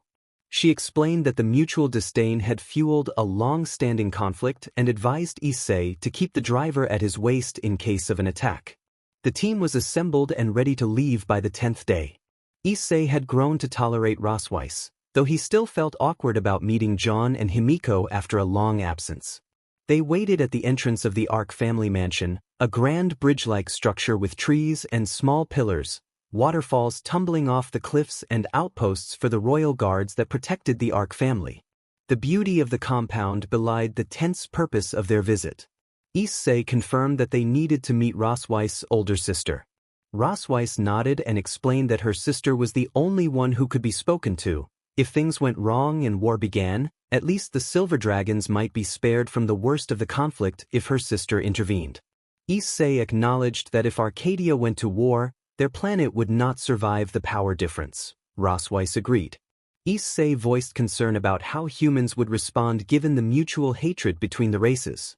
He smiled and suggested that dragons often responded to displays of force, and that some pressure from humans and the Empire might make them comply. Juniper wanted them to handle the dragons. She had stated that the Empire was under her and her husband's control, Issei noted, looking away as he added that humans were easy to convince and that threats to loved ones or to their own bodies were often enough. Rosweiss smiled and asked if he spoke from experience. Issei replied that the streets had been a harsh but effective teacher, that fear did the job, and that Arcadia used such tactics as a last resort.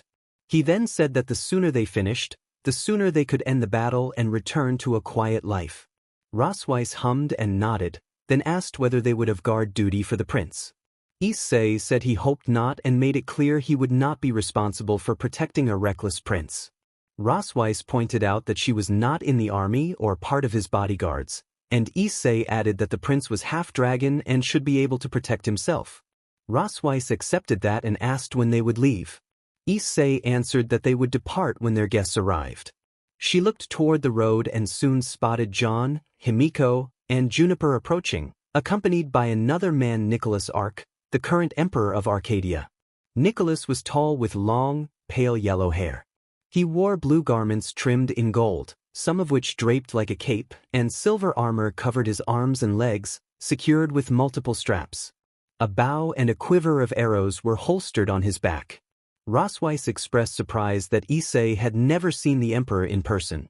Issei explained that he had only seen the emperor on television and that the ruler rarely appeared publicly except on certain occasions. Jaune and Himiko arrived and took their places in front of the group, ready for the meeting. Issei looked at the bike as he started to ride off to pick up a few items. The machine gleamed as he rode, and he spotted a poster for a tournament that made him vow to one day participate. The scene shifted to a busy restaurant where customers were enjoying their meals. Issei worked at the stove and smiled while cooking. Rosweiss served guests with a hidden, strained expression. Issei noticed, sighed, and snapped his fingers. Rosweiss froze. She glared at him, but Issei returned to his cooking, keeping a careful watch to ensure she did not cause trouble. Later, Issei stood in his decade suit overlooking a formation of armed forces. He moved with practiced precision, neutralizing enemies through quick, stylized maneuvers. A soldier fired a rocket that exploded nearby, and Issei transformed into Xaid to move through the chaos and subdue further attackers.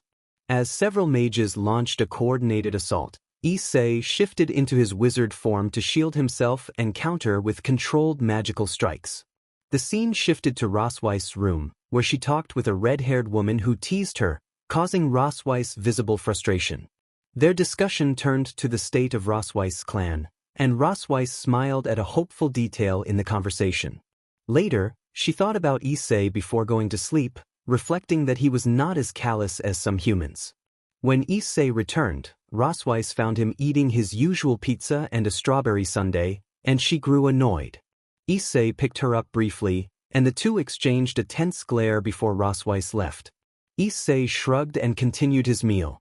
She then placed a large piece of chicken on his table, startling him, and they bickered playfully. Casey and Jessica watched and sighed, while William and another woman chuckled at the scene. At a base, Issei, Rosweiss, and a third ally prepared for battle. Issei changed into Decade, Rosweiss shifted into a dragon form, and their companion donned his combat suit. They moved in unison, taking down waves of uniformed enemies with synchronized, signature attacks. Issei finished with a dimensional kick while Rosweiss unleashed focused plasma beams that overwhelmed the opposing forces in a dramatic, anime-style display. A figure in blue armor walked away from the scene with a smirk beneath his helmet, holding a gun adorned with a card similar to Decade's. The sequence ended with a towering statue of a monster looming over them. Issei glared, activated his ride booker, and vowed to defeat the monster once and for all. Opening end. Arc Mansion, Arcadia Main City, Arcadia, 11 a.m. Juniper introduced her husband to the visitors, explaining that he was Nicholas Arc, the current Emperor of Arcadia. The visitors nodded in acknowledgement. Nicholas smiled and remarked that it was a pleasure to meet Decade and the one who had managed to defeat his son. Jaune flinched at that comment. Juniper sighed and told Nicholas to stop. Nicholas rolled his eyes and relented. Juniper then reminded everyone of their plan. Rosweiss confirmed that they all knew the plan. She went on to explain that their objective was to meet her older sister, Isha Melkf, who was key to convincing the dragon factions to avoid war. Rosweiss warned that the main problem remained the Red Dragon clan. Nicholas rested his chin on his hand and requested that Rosweiss describe the dragons and the humans from her world without excessive bias. Rosweiss took a deep breath and complied. Rosweiss explained that dragons were beings with lifespans of thousands of years. She herself was close to 500 years old. Dragons were naturally gifted in strength, stamina, speed, and mana. Many dragons belonged to clans Silver, Red, Sky, Land, Water, and others. Some dragons preferred solitude, but conflict had driven many to act aggressively toward human settlements, sometimes destroying villages and towns. Because dragons could assume human form, as she and the Empress did, they often lived among humans. Rosweiss outlined two methods of reproduction among dragons: cocoon birth and live birth. Juniper and Jaune listened with surprise at these variations. Juniper recalled a family story about cocoon birth dragons in Arcadia and asked if their family had such a history. Jaune asked about their lineage. Juniper answered that their family had experienced cocoon birth only once long ago, and since then the line had been by live birth. Rosweiss clarified that adult dragons did not differ by birth method, but their young did. Cocoon-born hatchlings inherited strength directly and tended to be physically advanced early on, while live-born hatchlings required time to grow and learn before mastering their abilities. The group nodded, understanding the dragon perspective. When Jaune asked how long the war had been going on, Rosweiss said that it had endured for so long that no one remembered its true beginning. She continued by describing humans, weaker than dragons in raw strength, stamina, speed, and mana, but compensated by determination, persistence, and tenacity that allowed them to overwhelm dragons through numbers. Humans who learned to kill dragons and acquire the necessary skills were called dragon slayers, and an academy existed to train such fighters. Because of that, Humans led by the Emperor had become a persistent thorn in dragonkind's side. Juniper reflected on how humans might react if her draconic traits were exposed and considered the delicate balance she must maintain to negotiate peace. Rossweiss added that heroes bred from dragon slayers were especially dangerous and could challenge dragons at full strength if it came to that. Rossweiss explained that the war continued because neither side could secure a decisive victory, though pockets of people still lived in peace. The Arcadians listened and nodded, taking in the information they had been given for now. Nicholas analyzed the situation and suggested they speak to Juniper's father as the best option for beginning negotiations with the dragons. He proposed contacting Jaune to establish ties with the humans of that world so both races might reach an understanding and potentially become allies. Juniper raised the problem of certain humans or dragons, specifically the Red Dragon clan, and said provisions should be made for them as well. Nicholas agreed that this could be handled, but Rossweiss intervened with a new concern. She warned that the leader of the Red Flame Dragon clan, Constantine, posed a significant obstacle. Rossweiss described the clan as arrogant and prideful, with Constantine having conquered several territories and earned the admiration of many dragons, making him likely to complicate any peace talks. The Arcadians understood they would need a plan if the Red Flame Dragon clan opposed the treaty. Issei asked if Constantine would cause trouble for the peace process, and Rossweiss confirmed that he would.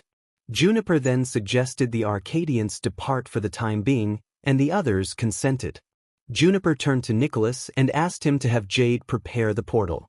Nicholas nodded and went inside to make the arrangements. After he left, Juniper requested a private word with Issei.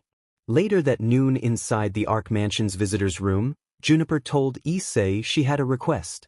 She asked whether he was annoyed about being sent to that place and then explained that she could read people's body language. She had expected he might be cursing her for bringing him into the situation. Issei reacted with mild surprise and irritation, and Juniper's confident smile drew an annoyed grumble from him. Juniper shifted the subject to Jaune. She described his fragile state after the war.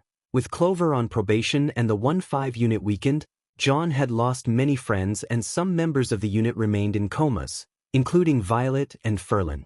Issei said he was not friends with Jaune and seemed reluctant to get involved, but Juniper pleaded with him. She explained that Rossweiss did not know Jaune well and that only Issei and Himiko had the experience to keep an eye on him. Her tone became earnest as she asked him not as Empress but as a mother to look after her son and prevent him from doing anything drastic. She bowed and begged him, saying she did not want to lose her family. Issei considered the appeal. He thought of the losses Juniper had already endured when Vlad Ark's campaigns had cost many of her relatives and Black Arms had been driven from Arcadia.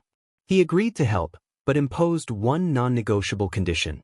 He produced a small folded piece of paper and asked Juniper to look into the person named on it. Juniper, surprised by the request, accepted the terms and agreed to investigate. Issei then left the room, and Juniper planned to examine the paper once the group had departed. By 12:45 p.m. in the Arc Mansion lobby, Issei and his group were ready to head to the planet where Rossweiss originated. Juniper asked Jade whether the portal was prepared. Jade confirmed that it was ready. Jade was Jaune's twin sister. She was a young woman with short, messy blonde hair and green eyes. She wore a dark brown leather vest over a white corset, a black long-sleeved shirt, leather gloves, a large belt and a smaller one below her chest, a green skirt, stockings and leggings, black boots, and a light green cape. Jade announced that the portal to the other world was ready and explained with a smile that each of them would be given a small device to keep constant communication with Arcadia. She added that Rossweiss had confirmed there was no internet or usual communications there and that the devices used magic circles to open special channels accessible only to authorized personnel. Jade scanned the room with her emerald eyes to ensure the four understood how to use the devices. This mission was crucial. If it failed it could lead to war, and her own brother was involved. She asked if there were any questions, and Issei raised his hand. Jade recalled that he had been the one who had defeated her brother. Her anger had originally been directed at him, but she had come to blame those who had set the events in motion. She agreed with Bianca that punishment had been warranted, though she understood the constraints of military code. Issei asked about the possibility of someone stealing a device and whether there were contingencies to prevent misuse. Jade replied that if the magic signature or voice did not match any of the four, she could authorize the devices to be bricked and create new ones, delivering replacements with teleportation magic. Audio logs would be deleted. She smiled reassuredly and added that conversations would be recorded for accountability so they could detect any compromise. Jaune followed up with a concern about magic being used to extract recordings, possibly by imitating Rosweiss' signature to create a false sense of security. Rosweiss nodded at the question. Jade confirmed that Rosweiss' device would have a unique magic signature combining her personal mark with Arcadia's draconic signature, allowing them to distinguish any imposter. Jaune accepted the explanation. After a brief silence, Jade instructed them to each take a device. Maids brought in 3 devices on one platter and a single device on another. Jade indicated that Rosweiss was the separated one, and Rosweiss acknowledged this with a nod. The 4 took their devices, and Jade made a mental note of the device Jaune had selected. A neutral pause followed as they prepared to step through the portal. Juniper, the Empress, addressed them with a short message urging them to stay safe and maintain contact whenever possible, emphasizing that their safety was the top priority. The 4 nodded in agreement and prepared for the journey. Himiko and Rosweiss confirmed they were ready. Issei expressed that the sooner they finished, the sooner they could return home, earning a tired but small smile from Himiko. Jaune signaled that they should move forward. They stepped through the portal together and arrived on the dragon planet. The surface looked pleasant. Rosweiss inhaled the air with relief, grateful to revisit her home during a period of confinement. The castle in the distance was majestic, with blue rooftops and a silvery design, many glass windows, and a stone pathway lined with trees and flowering bushes bearing fruit. Rosweiss explained that she had lived in the castle her entire life and had been raised there by her grandmother alongside her older sister. They walked forward with their luggage until they spotted someone standing at the entrance. The woman at the entrance had long, flowing crimson hair that cascaded down her back in thick waves and flame-colored eyes that glowed with authority. Her expression was calm but piercing, and she wore a bold, elegant red dress that complemented her presence. It featured golden accents that ran along the contours of her waist and chest, resembling dragon-scale motifs, and a small bejeweled decoration near her midsection. The dress had high slits, revealing a white underlayer. Draped over her shoulders was a black cape trimmed with white fur. This was Isha Melkf, the Red Dragon Queen and Rosweiss' older sister. Rosweiss leapt into her sister's arms, joy flooding her features as she expressed how long it had been since they last saw each other. Isha returned the embrace and explained that it had been a year, and that without Arcadian magic they would still be exchanging letters. When they let go, Isha remarked that Rosweiss looked rosier than before.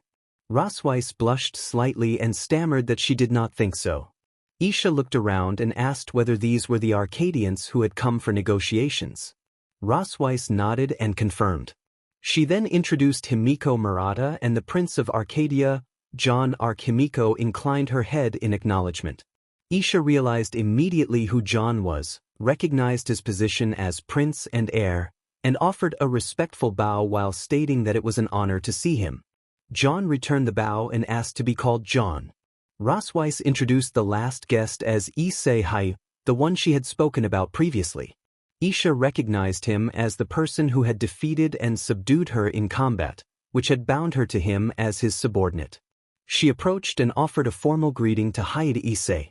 Issei responded with a dismissive tone, which briefly annoyed Isha. She had expected such behavior from what Rosweiss had described. From Rosweiss' account, he was the man charged with looking after her and worked at the Hyoudou restaurant, a position that felt demeaning for someone of Rosweiss' former standing but had been imposed as consequence for her attacks on Arcadia. Isha sighed and noted that he was not much of a talker. Himiko observed that they should be lucky he had not walked out and called his presence progress, suggesting Rosweiss had found a way to keep him engaged. Issei shot back curtly, telling Himiko to be quiet. Rosweiss responded to Himiko's remark with a sharp glare and a faint flush. Himiko conveyed to Isha that Issei had a lone wolf nature, which could explain why he might not easily get along with Rosweiss. From Himiko's perspective, Rosweiss did not seem to hate him. He had not formed a bond with her despite having the ability to do so, instead giving her space and allowing her to act as she chose without showing particular interest. Issei laughed softly and smiled, saying they could begin negotiations soon but that it would be best for everyone to rest first. Issei called for her servants, who promptly took the guests' bags and carried one suitcase each to ensure they reached the correct rooms. As they moved inside, Issei gave a rundown of the situation. With Arcadia's existence now known to the dragons, many among the dragon races did not wish to wage war against a world where humans, dragons, and other peoples were united and technologically advanced. She admitted, however, that she was deeply frustrated and angry that members of the Red Flame Dragon clan continued to attack Arcadia despite her pleas to refrain. She knew most dragons agreed with her, but a select few, chiefly those under Constantine of the Red Flame, refused to stop. Issei named Constantine and his dragons as the primary problem. Jaune asked whether those were the dragons Rosweiss had mentioned, and the three Arcadians nodded that they were aware. Issei warned that Constantine would continue sending forces to conquer Arcadia. Rosweiss might have initiated an attack for recruitment, but Constantine and his followers would persist until they achieved their aims. Their pride and arrogance would not let them stop. Issei agreed and said Constantine had always been ambitious and would not relent until defeated in combat. Jaune bluntly suggested they needed to make him understand by force, and Issei agreed that they had no real choice in the matter. Issei then told them to rest and join her for lunch. The others accepted the invitation, and the servants led them to their rooms. Rosweiss thanked her sister, and Issei replied that it was the least she could do and that she was relieved by Rosweiss' return, even if only temporary. At first, Issei had been furious and terrified when Rosweiss was imprisoned in a foreign land, particularly angry at Decade, the name Rosweiss used for Issei, who had defeated her sister. But once Rosweiss was safe and had described Decade's true character, Issei's anger eased and gave way to curiosity. She observed that Issei preferred to keep to himself and did not seek out social interaction. He would not be an enemy unless treated as one. Issei found herself looking forward to his stay so she could keep an eye on him. Hidden location, Rosweiss' world, late afternoon. A man watched the Silver Dragon Castle from a distance. He had black hair and black eyes, tousled hair and a clenched jaw that conveyed quiet determination. He wore a full suit of heavy, intricately designed black armor with gold accents that highlighted the angular, layered plating across his chest, limbs, and shoulders. The armor was reinforced, suggesting both high defense and elite status. He crouched, holding a long spear whose tip glowed with a magical blue hue and who showed signs of recent battle. A dark cloak with a blue lining flowed behind him, torn at the edges. This was Leon Casmode, a hero from the Human Empire and a powerful dragon slayer. Leon noted through his binoculars that he could see Issei and declared that it was time to deal with the Red Dragon Queen. He watched an army approach and heard a commander ask how they were going to eliminate her. Leon smiled at his comrade and revealed something that surprised them. They understood one thing: victory would soon be theirs. The dragons would pay for what they had done to humans. The thing Leon revealed was a powerful ability he had gained recently and considered worthy of use. Leon issued the order to prepare the forces and launch the invasion. The soldiers nodded in understanding. They all knew what they had to do. Only by bringing the dragons down would the war end. Issei sat with Jaune in the bar cabinet away from the girls, both needing time to discuss matters privately. Issei asked Jaune to swap earpieces so he could check something. Jaune hesitated at first but handed his earpiece over and took Issei's in return. Jaune inspected the earpiece, took a sip of whiskey, and remarked that he had never expected to be working with Issei, especially given what had happened with his former team. Issei explained that their pairing had been arranged by Jaune's mother, who could be stubborn in getting what she wanted. Jaune added that Issei had been housing Rosweiss, who could help with negotiations against the dragonfolk, so Issei had been the natural choice. Jaune went on to say that his mother had ensured the only companions coming with them were those Issei tolerated, Jaune and Himiko. He had asked about Issei's relations with the 1-5 and been told everything. Issei listened to Jaune's account of how the team had fallen apart after his departure and sighed. Jaune described how the survivors had been on a downward spiral, and how the team members had nightmares and deep grievances about what had happened. There were accusations against Issei that had left some teammates traumatized. Violet harbored intense dislike and had been put on thin ice. Himiko warned that any actions motivated by grudges would see Violet removed from the 1-5. Lily refused to deal with Issei anymore. The others had kept their distance. Issei snapped in frustration, insisting that if they did not like him they could simply stay away, and lamented that those who were supposed to be future leaders and warriors of Arcadia were acting foolishly. He downed his whiskey in one gulp and then complained that Evergarden had even blocked his bank account. He felt betrayed by her behavior. Jaune asked if Issei was all right. Issei said he was fine, that memories of Evergarden were painful to bear. Jaune then asked about the Combine War. Issei explained that it had gone much worse than expected. They had lost most of the 1-5. Only he, Himiko, Kevin, Bronya and Lena had survived without being incapacitated. The others were in medically induced comas, recovering. Issei blamed the disaster on one individual. Jaune slammed his hand on the table in anger and asked if it had been Summer Rose. Issei confirmed that it had been her. Jaune angrily recounted that Summer Rose had disobeyed the plan set by her superiors and charged in to rescue civilians, and that her actions had led the 1-5 into the crisis. Issei said that in the end she had not only failed to save the people but had also killed his 1-5 and showed no regret about her actions. Jaune reacted in anguish and anger, cursing the huntresses. Issei explained that she had chosen heroism in an army, and that was why he had never joined the military. Jaune looked at him in surprise, and Issei clarified that he was not meant to take orders or lead.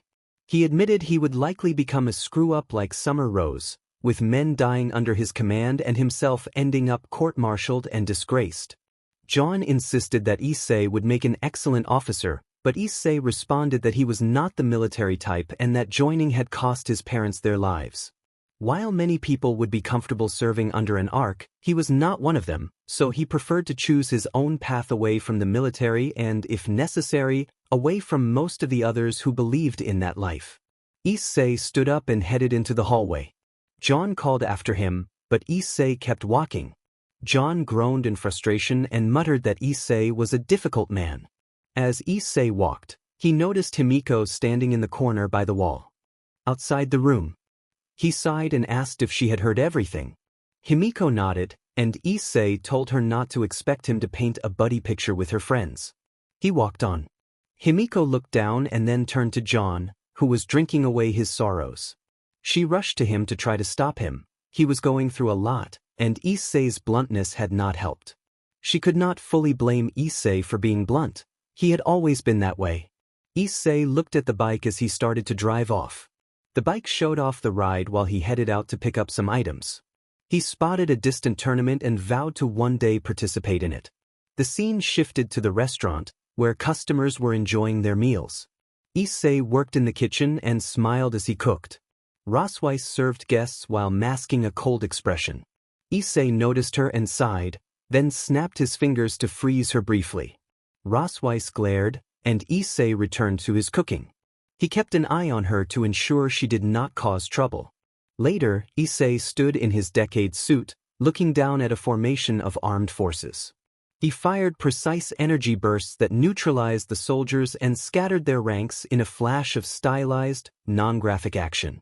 One soldier readied a rocket launcher and fired. The blast went off nearby, prompting Issei to shift into his Xaid form and swiftly handle further attackers.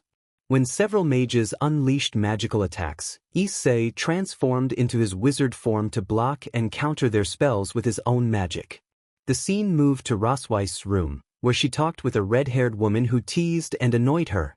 The woman spoke about the state of Rosweiss's clan, and Rosweiss smiled at the truth in the words.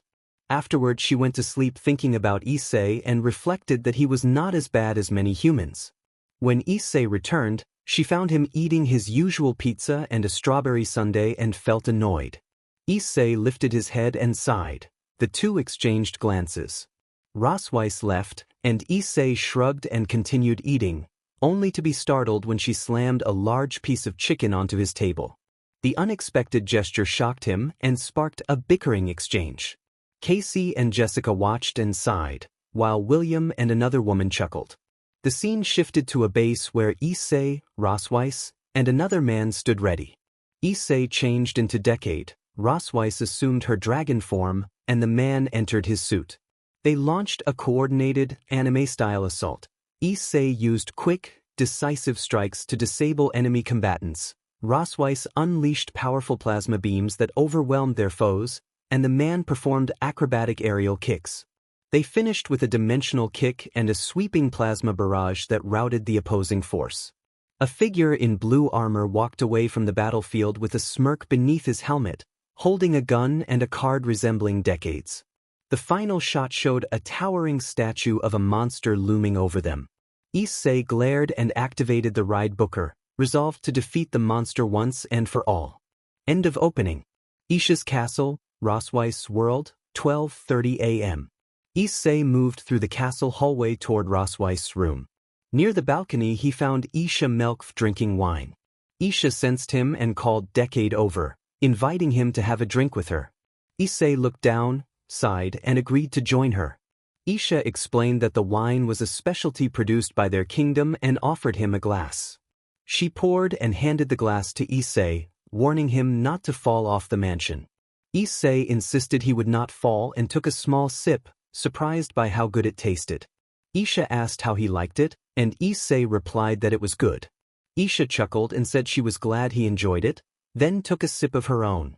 Isha turned the conversation to Rosweiss and expressed the hope that Decade was taking care of her little sister. Issei acknowledged that Rosweiss worked for him and that it was his responsibility to look after her. When Isha asked if the two of them were adopted, Isha explained that whether adopted or not, Rosweiss was her little sister, and she cared for her as such. Issei reflected that Rosweiss had been the first person to live with him for a long time. Isha listened with sympathy as Issei admitted that he had no family, no parents or siblings, and had been alone for much of his life. He said he had never had anyone he could truly call a friend until Rosweiss. Issei added that even though the William family treated him like one of their own, he still struggled to trust others and feared betrayal.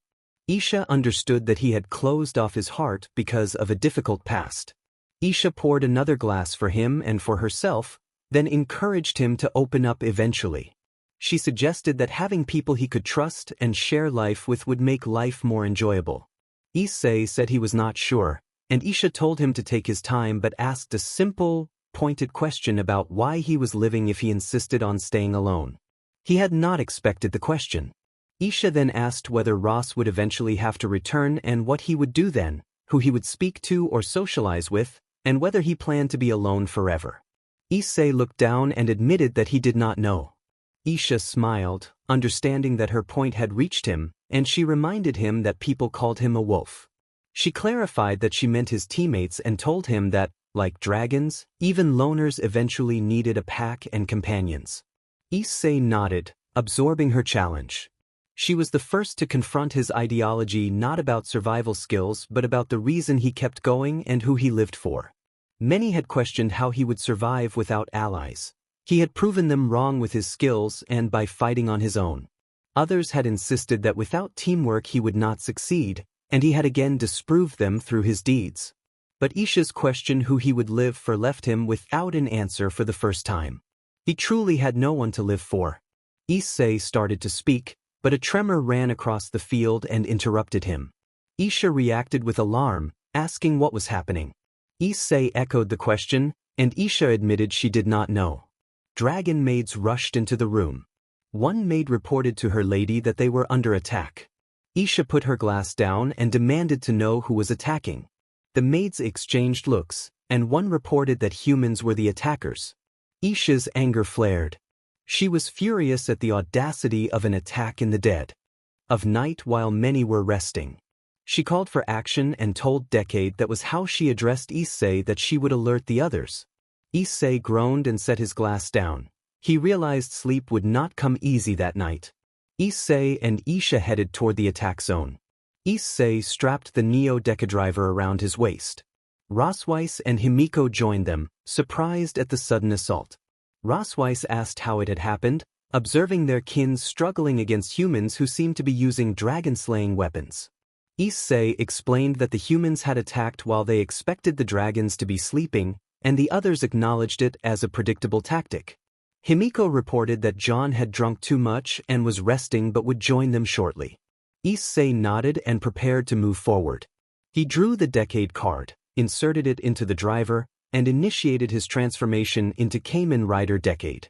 He summoned the Rider Booker, shifted it into sword mode, and with swift strikes took 2 knights out of the fight as he moved to protect the dragon hatchlings. A soldier acknowledged Decade and signaled that the hatchlings were safe, thanking him. Issei directed the soldiers to take the hatchlings to safety while he handled the attackers. The soldiers formed a protective barrier around the young dragons and moved them away.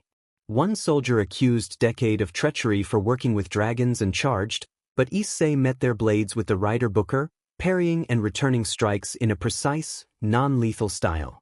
Metal rang and sparks flew in the flash of blades, emphasizing the intensity of the confrontation without graphic harm. Issei pushed their blades back, shifted the Booker into gun mode, and used the Attack Ride Blast card in the Neo Deca Driver to fire a barrage of energy shots. The blasts knocked several attackers off balance and rendered others unable to continue fighting in dramatic, anime-style explosions of light. Issei observed the defeated assailants and remarked that calling someone a traitor while attacking hatchlings was a low act, but he remained focused on the larger threat. He regrouped with Rosweiss and Himiko, who reported that they had managed to stop most of the attacks but had been accused of betrayal for siding with dragons. Rosweiss confirmed the deep-seated hatred between the races. Issei asked what their next step should be, but before anyone could answer, a powerful magical blast struck near them. Issei sliced through the blast with the Ride Booker, and the team went on alert. A voice then announced the presence of the masked Rider Decade. The trio turned to see Leon land nearby in his standard armor, watching Decade with interest. Issei asked whether Leon was one of the knights. Leon responded with amusement that he was not an ordinary knight. Rosweiss identified Leon Casmode as a renowned dragon slayer who had defeated many dragons and who now led an assault on Isha's home. She declared that he would not get away with it. Leon replied that he had already defeated many dragons in the campaign and that his forces had suffered as well. He framed his actions as part of a long-standing conflict. He said that their war had persisted for centuries and that dragon slayers were accustomed to the tradition of battle, seeing it as their duty to protect humans from dragons, even if that meant decisively defeating the opposing side. Rosweiss clicked her tongue in frustration and glared at Leon, angered by the losses among her kin. She restrained herself from attacking recklessly, unwilling to face him without a plan. Himiko questioned Leon's justification, and Leon reiterated his perspective on the war, holding his ground amid the tense standoff. Leon explained that some beings had allied with the other race, producing hybrids, but the war between the races continued and he would protect humanity from dragons at all costs. Himiko understood and looked to Rosweiss, who did not deny Leon's accusation. Issei finally admitted that he did not understand why they fought, only that innocents were getting caught up in it and that they had no choice but to fight. Leon laughed and praised Issei, referring to him as Decade. Then Leon lost his smile and made clear that he would not be fighting as a dragon slayer. Issei asked what Leon meant. Leon produced a familiar belt, and Issei and Rosweiss recognized it with shocked expressions. Leon wrapped the belt around his waist, pressed its red button, and initiated a transformation. Armor resembling a red beetle formed around him, and Rosweiss identified the suit as Kuga. She explained that each rider had a designated number when created. Decade was Heisei number 10, while Kuga was Heisei 1 and carried a rider number. Rosweiss added with a note of concern that Kuga's power was no joke. Himiko nodded and watched as Kuga prepared to attack. Kuga surged forward with a battle cry toward Issei, who blocked with the Ride Booker in its saber form. Kuga's kick came next and Issei narrowly avoided it. Another kick pushed Issei back. Then Leon threw a punch that Issei grabbed. Leon ordered Rosweiss and Himiko to save as many dragons as they could. Rosweiss hesitated and then sprung into action, urging Issei to survive as she and Himiko took to the sky on dragon wings to help the others. Issei released his hold on Leon. Leon growled in frustration and launched another assault. Issei asked why they were fighting, whether Leon had lost family to dragons or sought glory. Leon replied that none of those were the cause. He fought because dragons were a threat who wanted humanity destroyed, and he existed to stop them. Issei countered that dragons were not mere monsters but beings capable of emotion and family, and that they should be on the same side. Leon stared, recalling how the ambush had shown dragons protecting their young. He rebuked Issei and, in a burst of fury, leaped and delivered a powerful strike. The collision produced a dramatic burst of energy that sent Issei tumbling and dazed across the ground. Issei, now resolute, prepared to answer with his own power. He activated the Neo Deca Driver, which registered 2 Gaia memories and engaged the Cyclone and Joker configurations. Wind and shadow energy swirled as Issei transformed into Kamen Rider Double. Issei closed in on Leon and began the counterattack, landing a solid punch that pushed Leon back. He followed with wind-enhanced strikes that left Leon off balance. Leon recovered and attempted another kick, but the gusts and momentum from Issei's attacks kept him staggered. Issei pressed the advantage with a succession of blows, each exchanged move building tension in the middle of the battlefield. He brought out the final attack ride card and announced that it was the end. He activated the final attack ride, Double. Issei began to float, executing a wind-charged flying kick followed by a mid-air spin kick. He called that Cyclone Maximum Drive. Leon was sent flying and rolled across the ground, smoking from the damage he had taken. With no choice left, he pressed the blue button and shifted into Kuga dragon form. Equipped with the dragon rod, he charged at Issei. Issei blocked the attacks and grew visibly annoyed by how powerful Leon had become. Leon struck with the dragon rod and pushed him backward.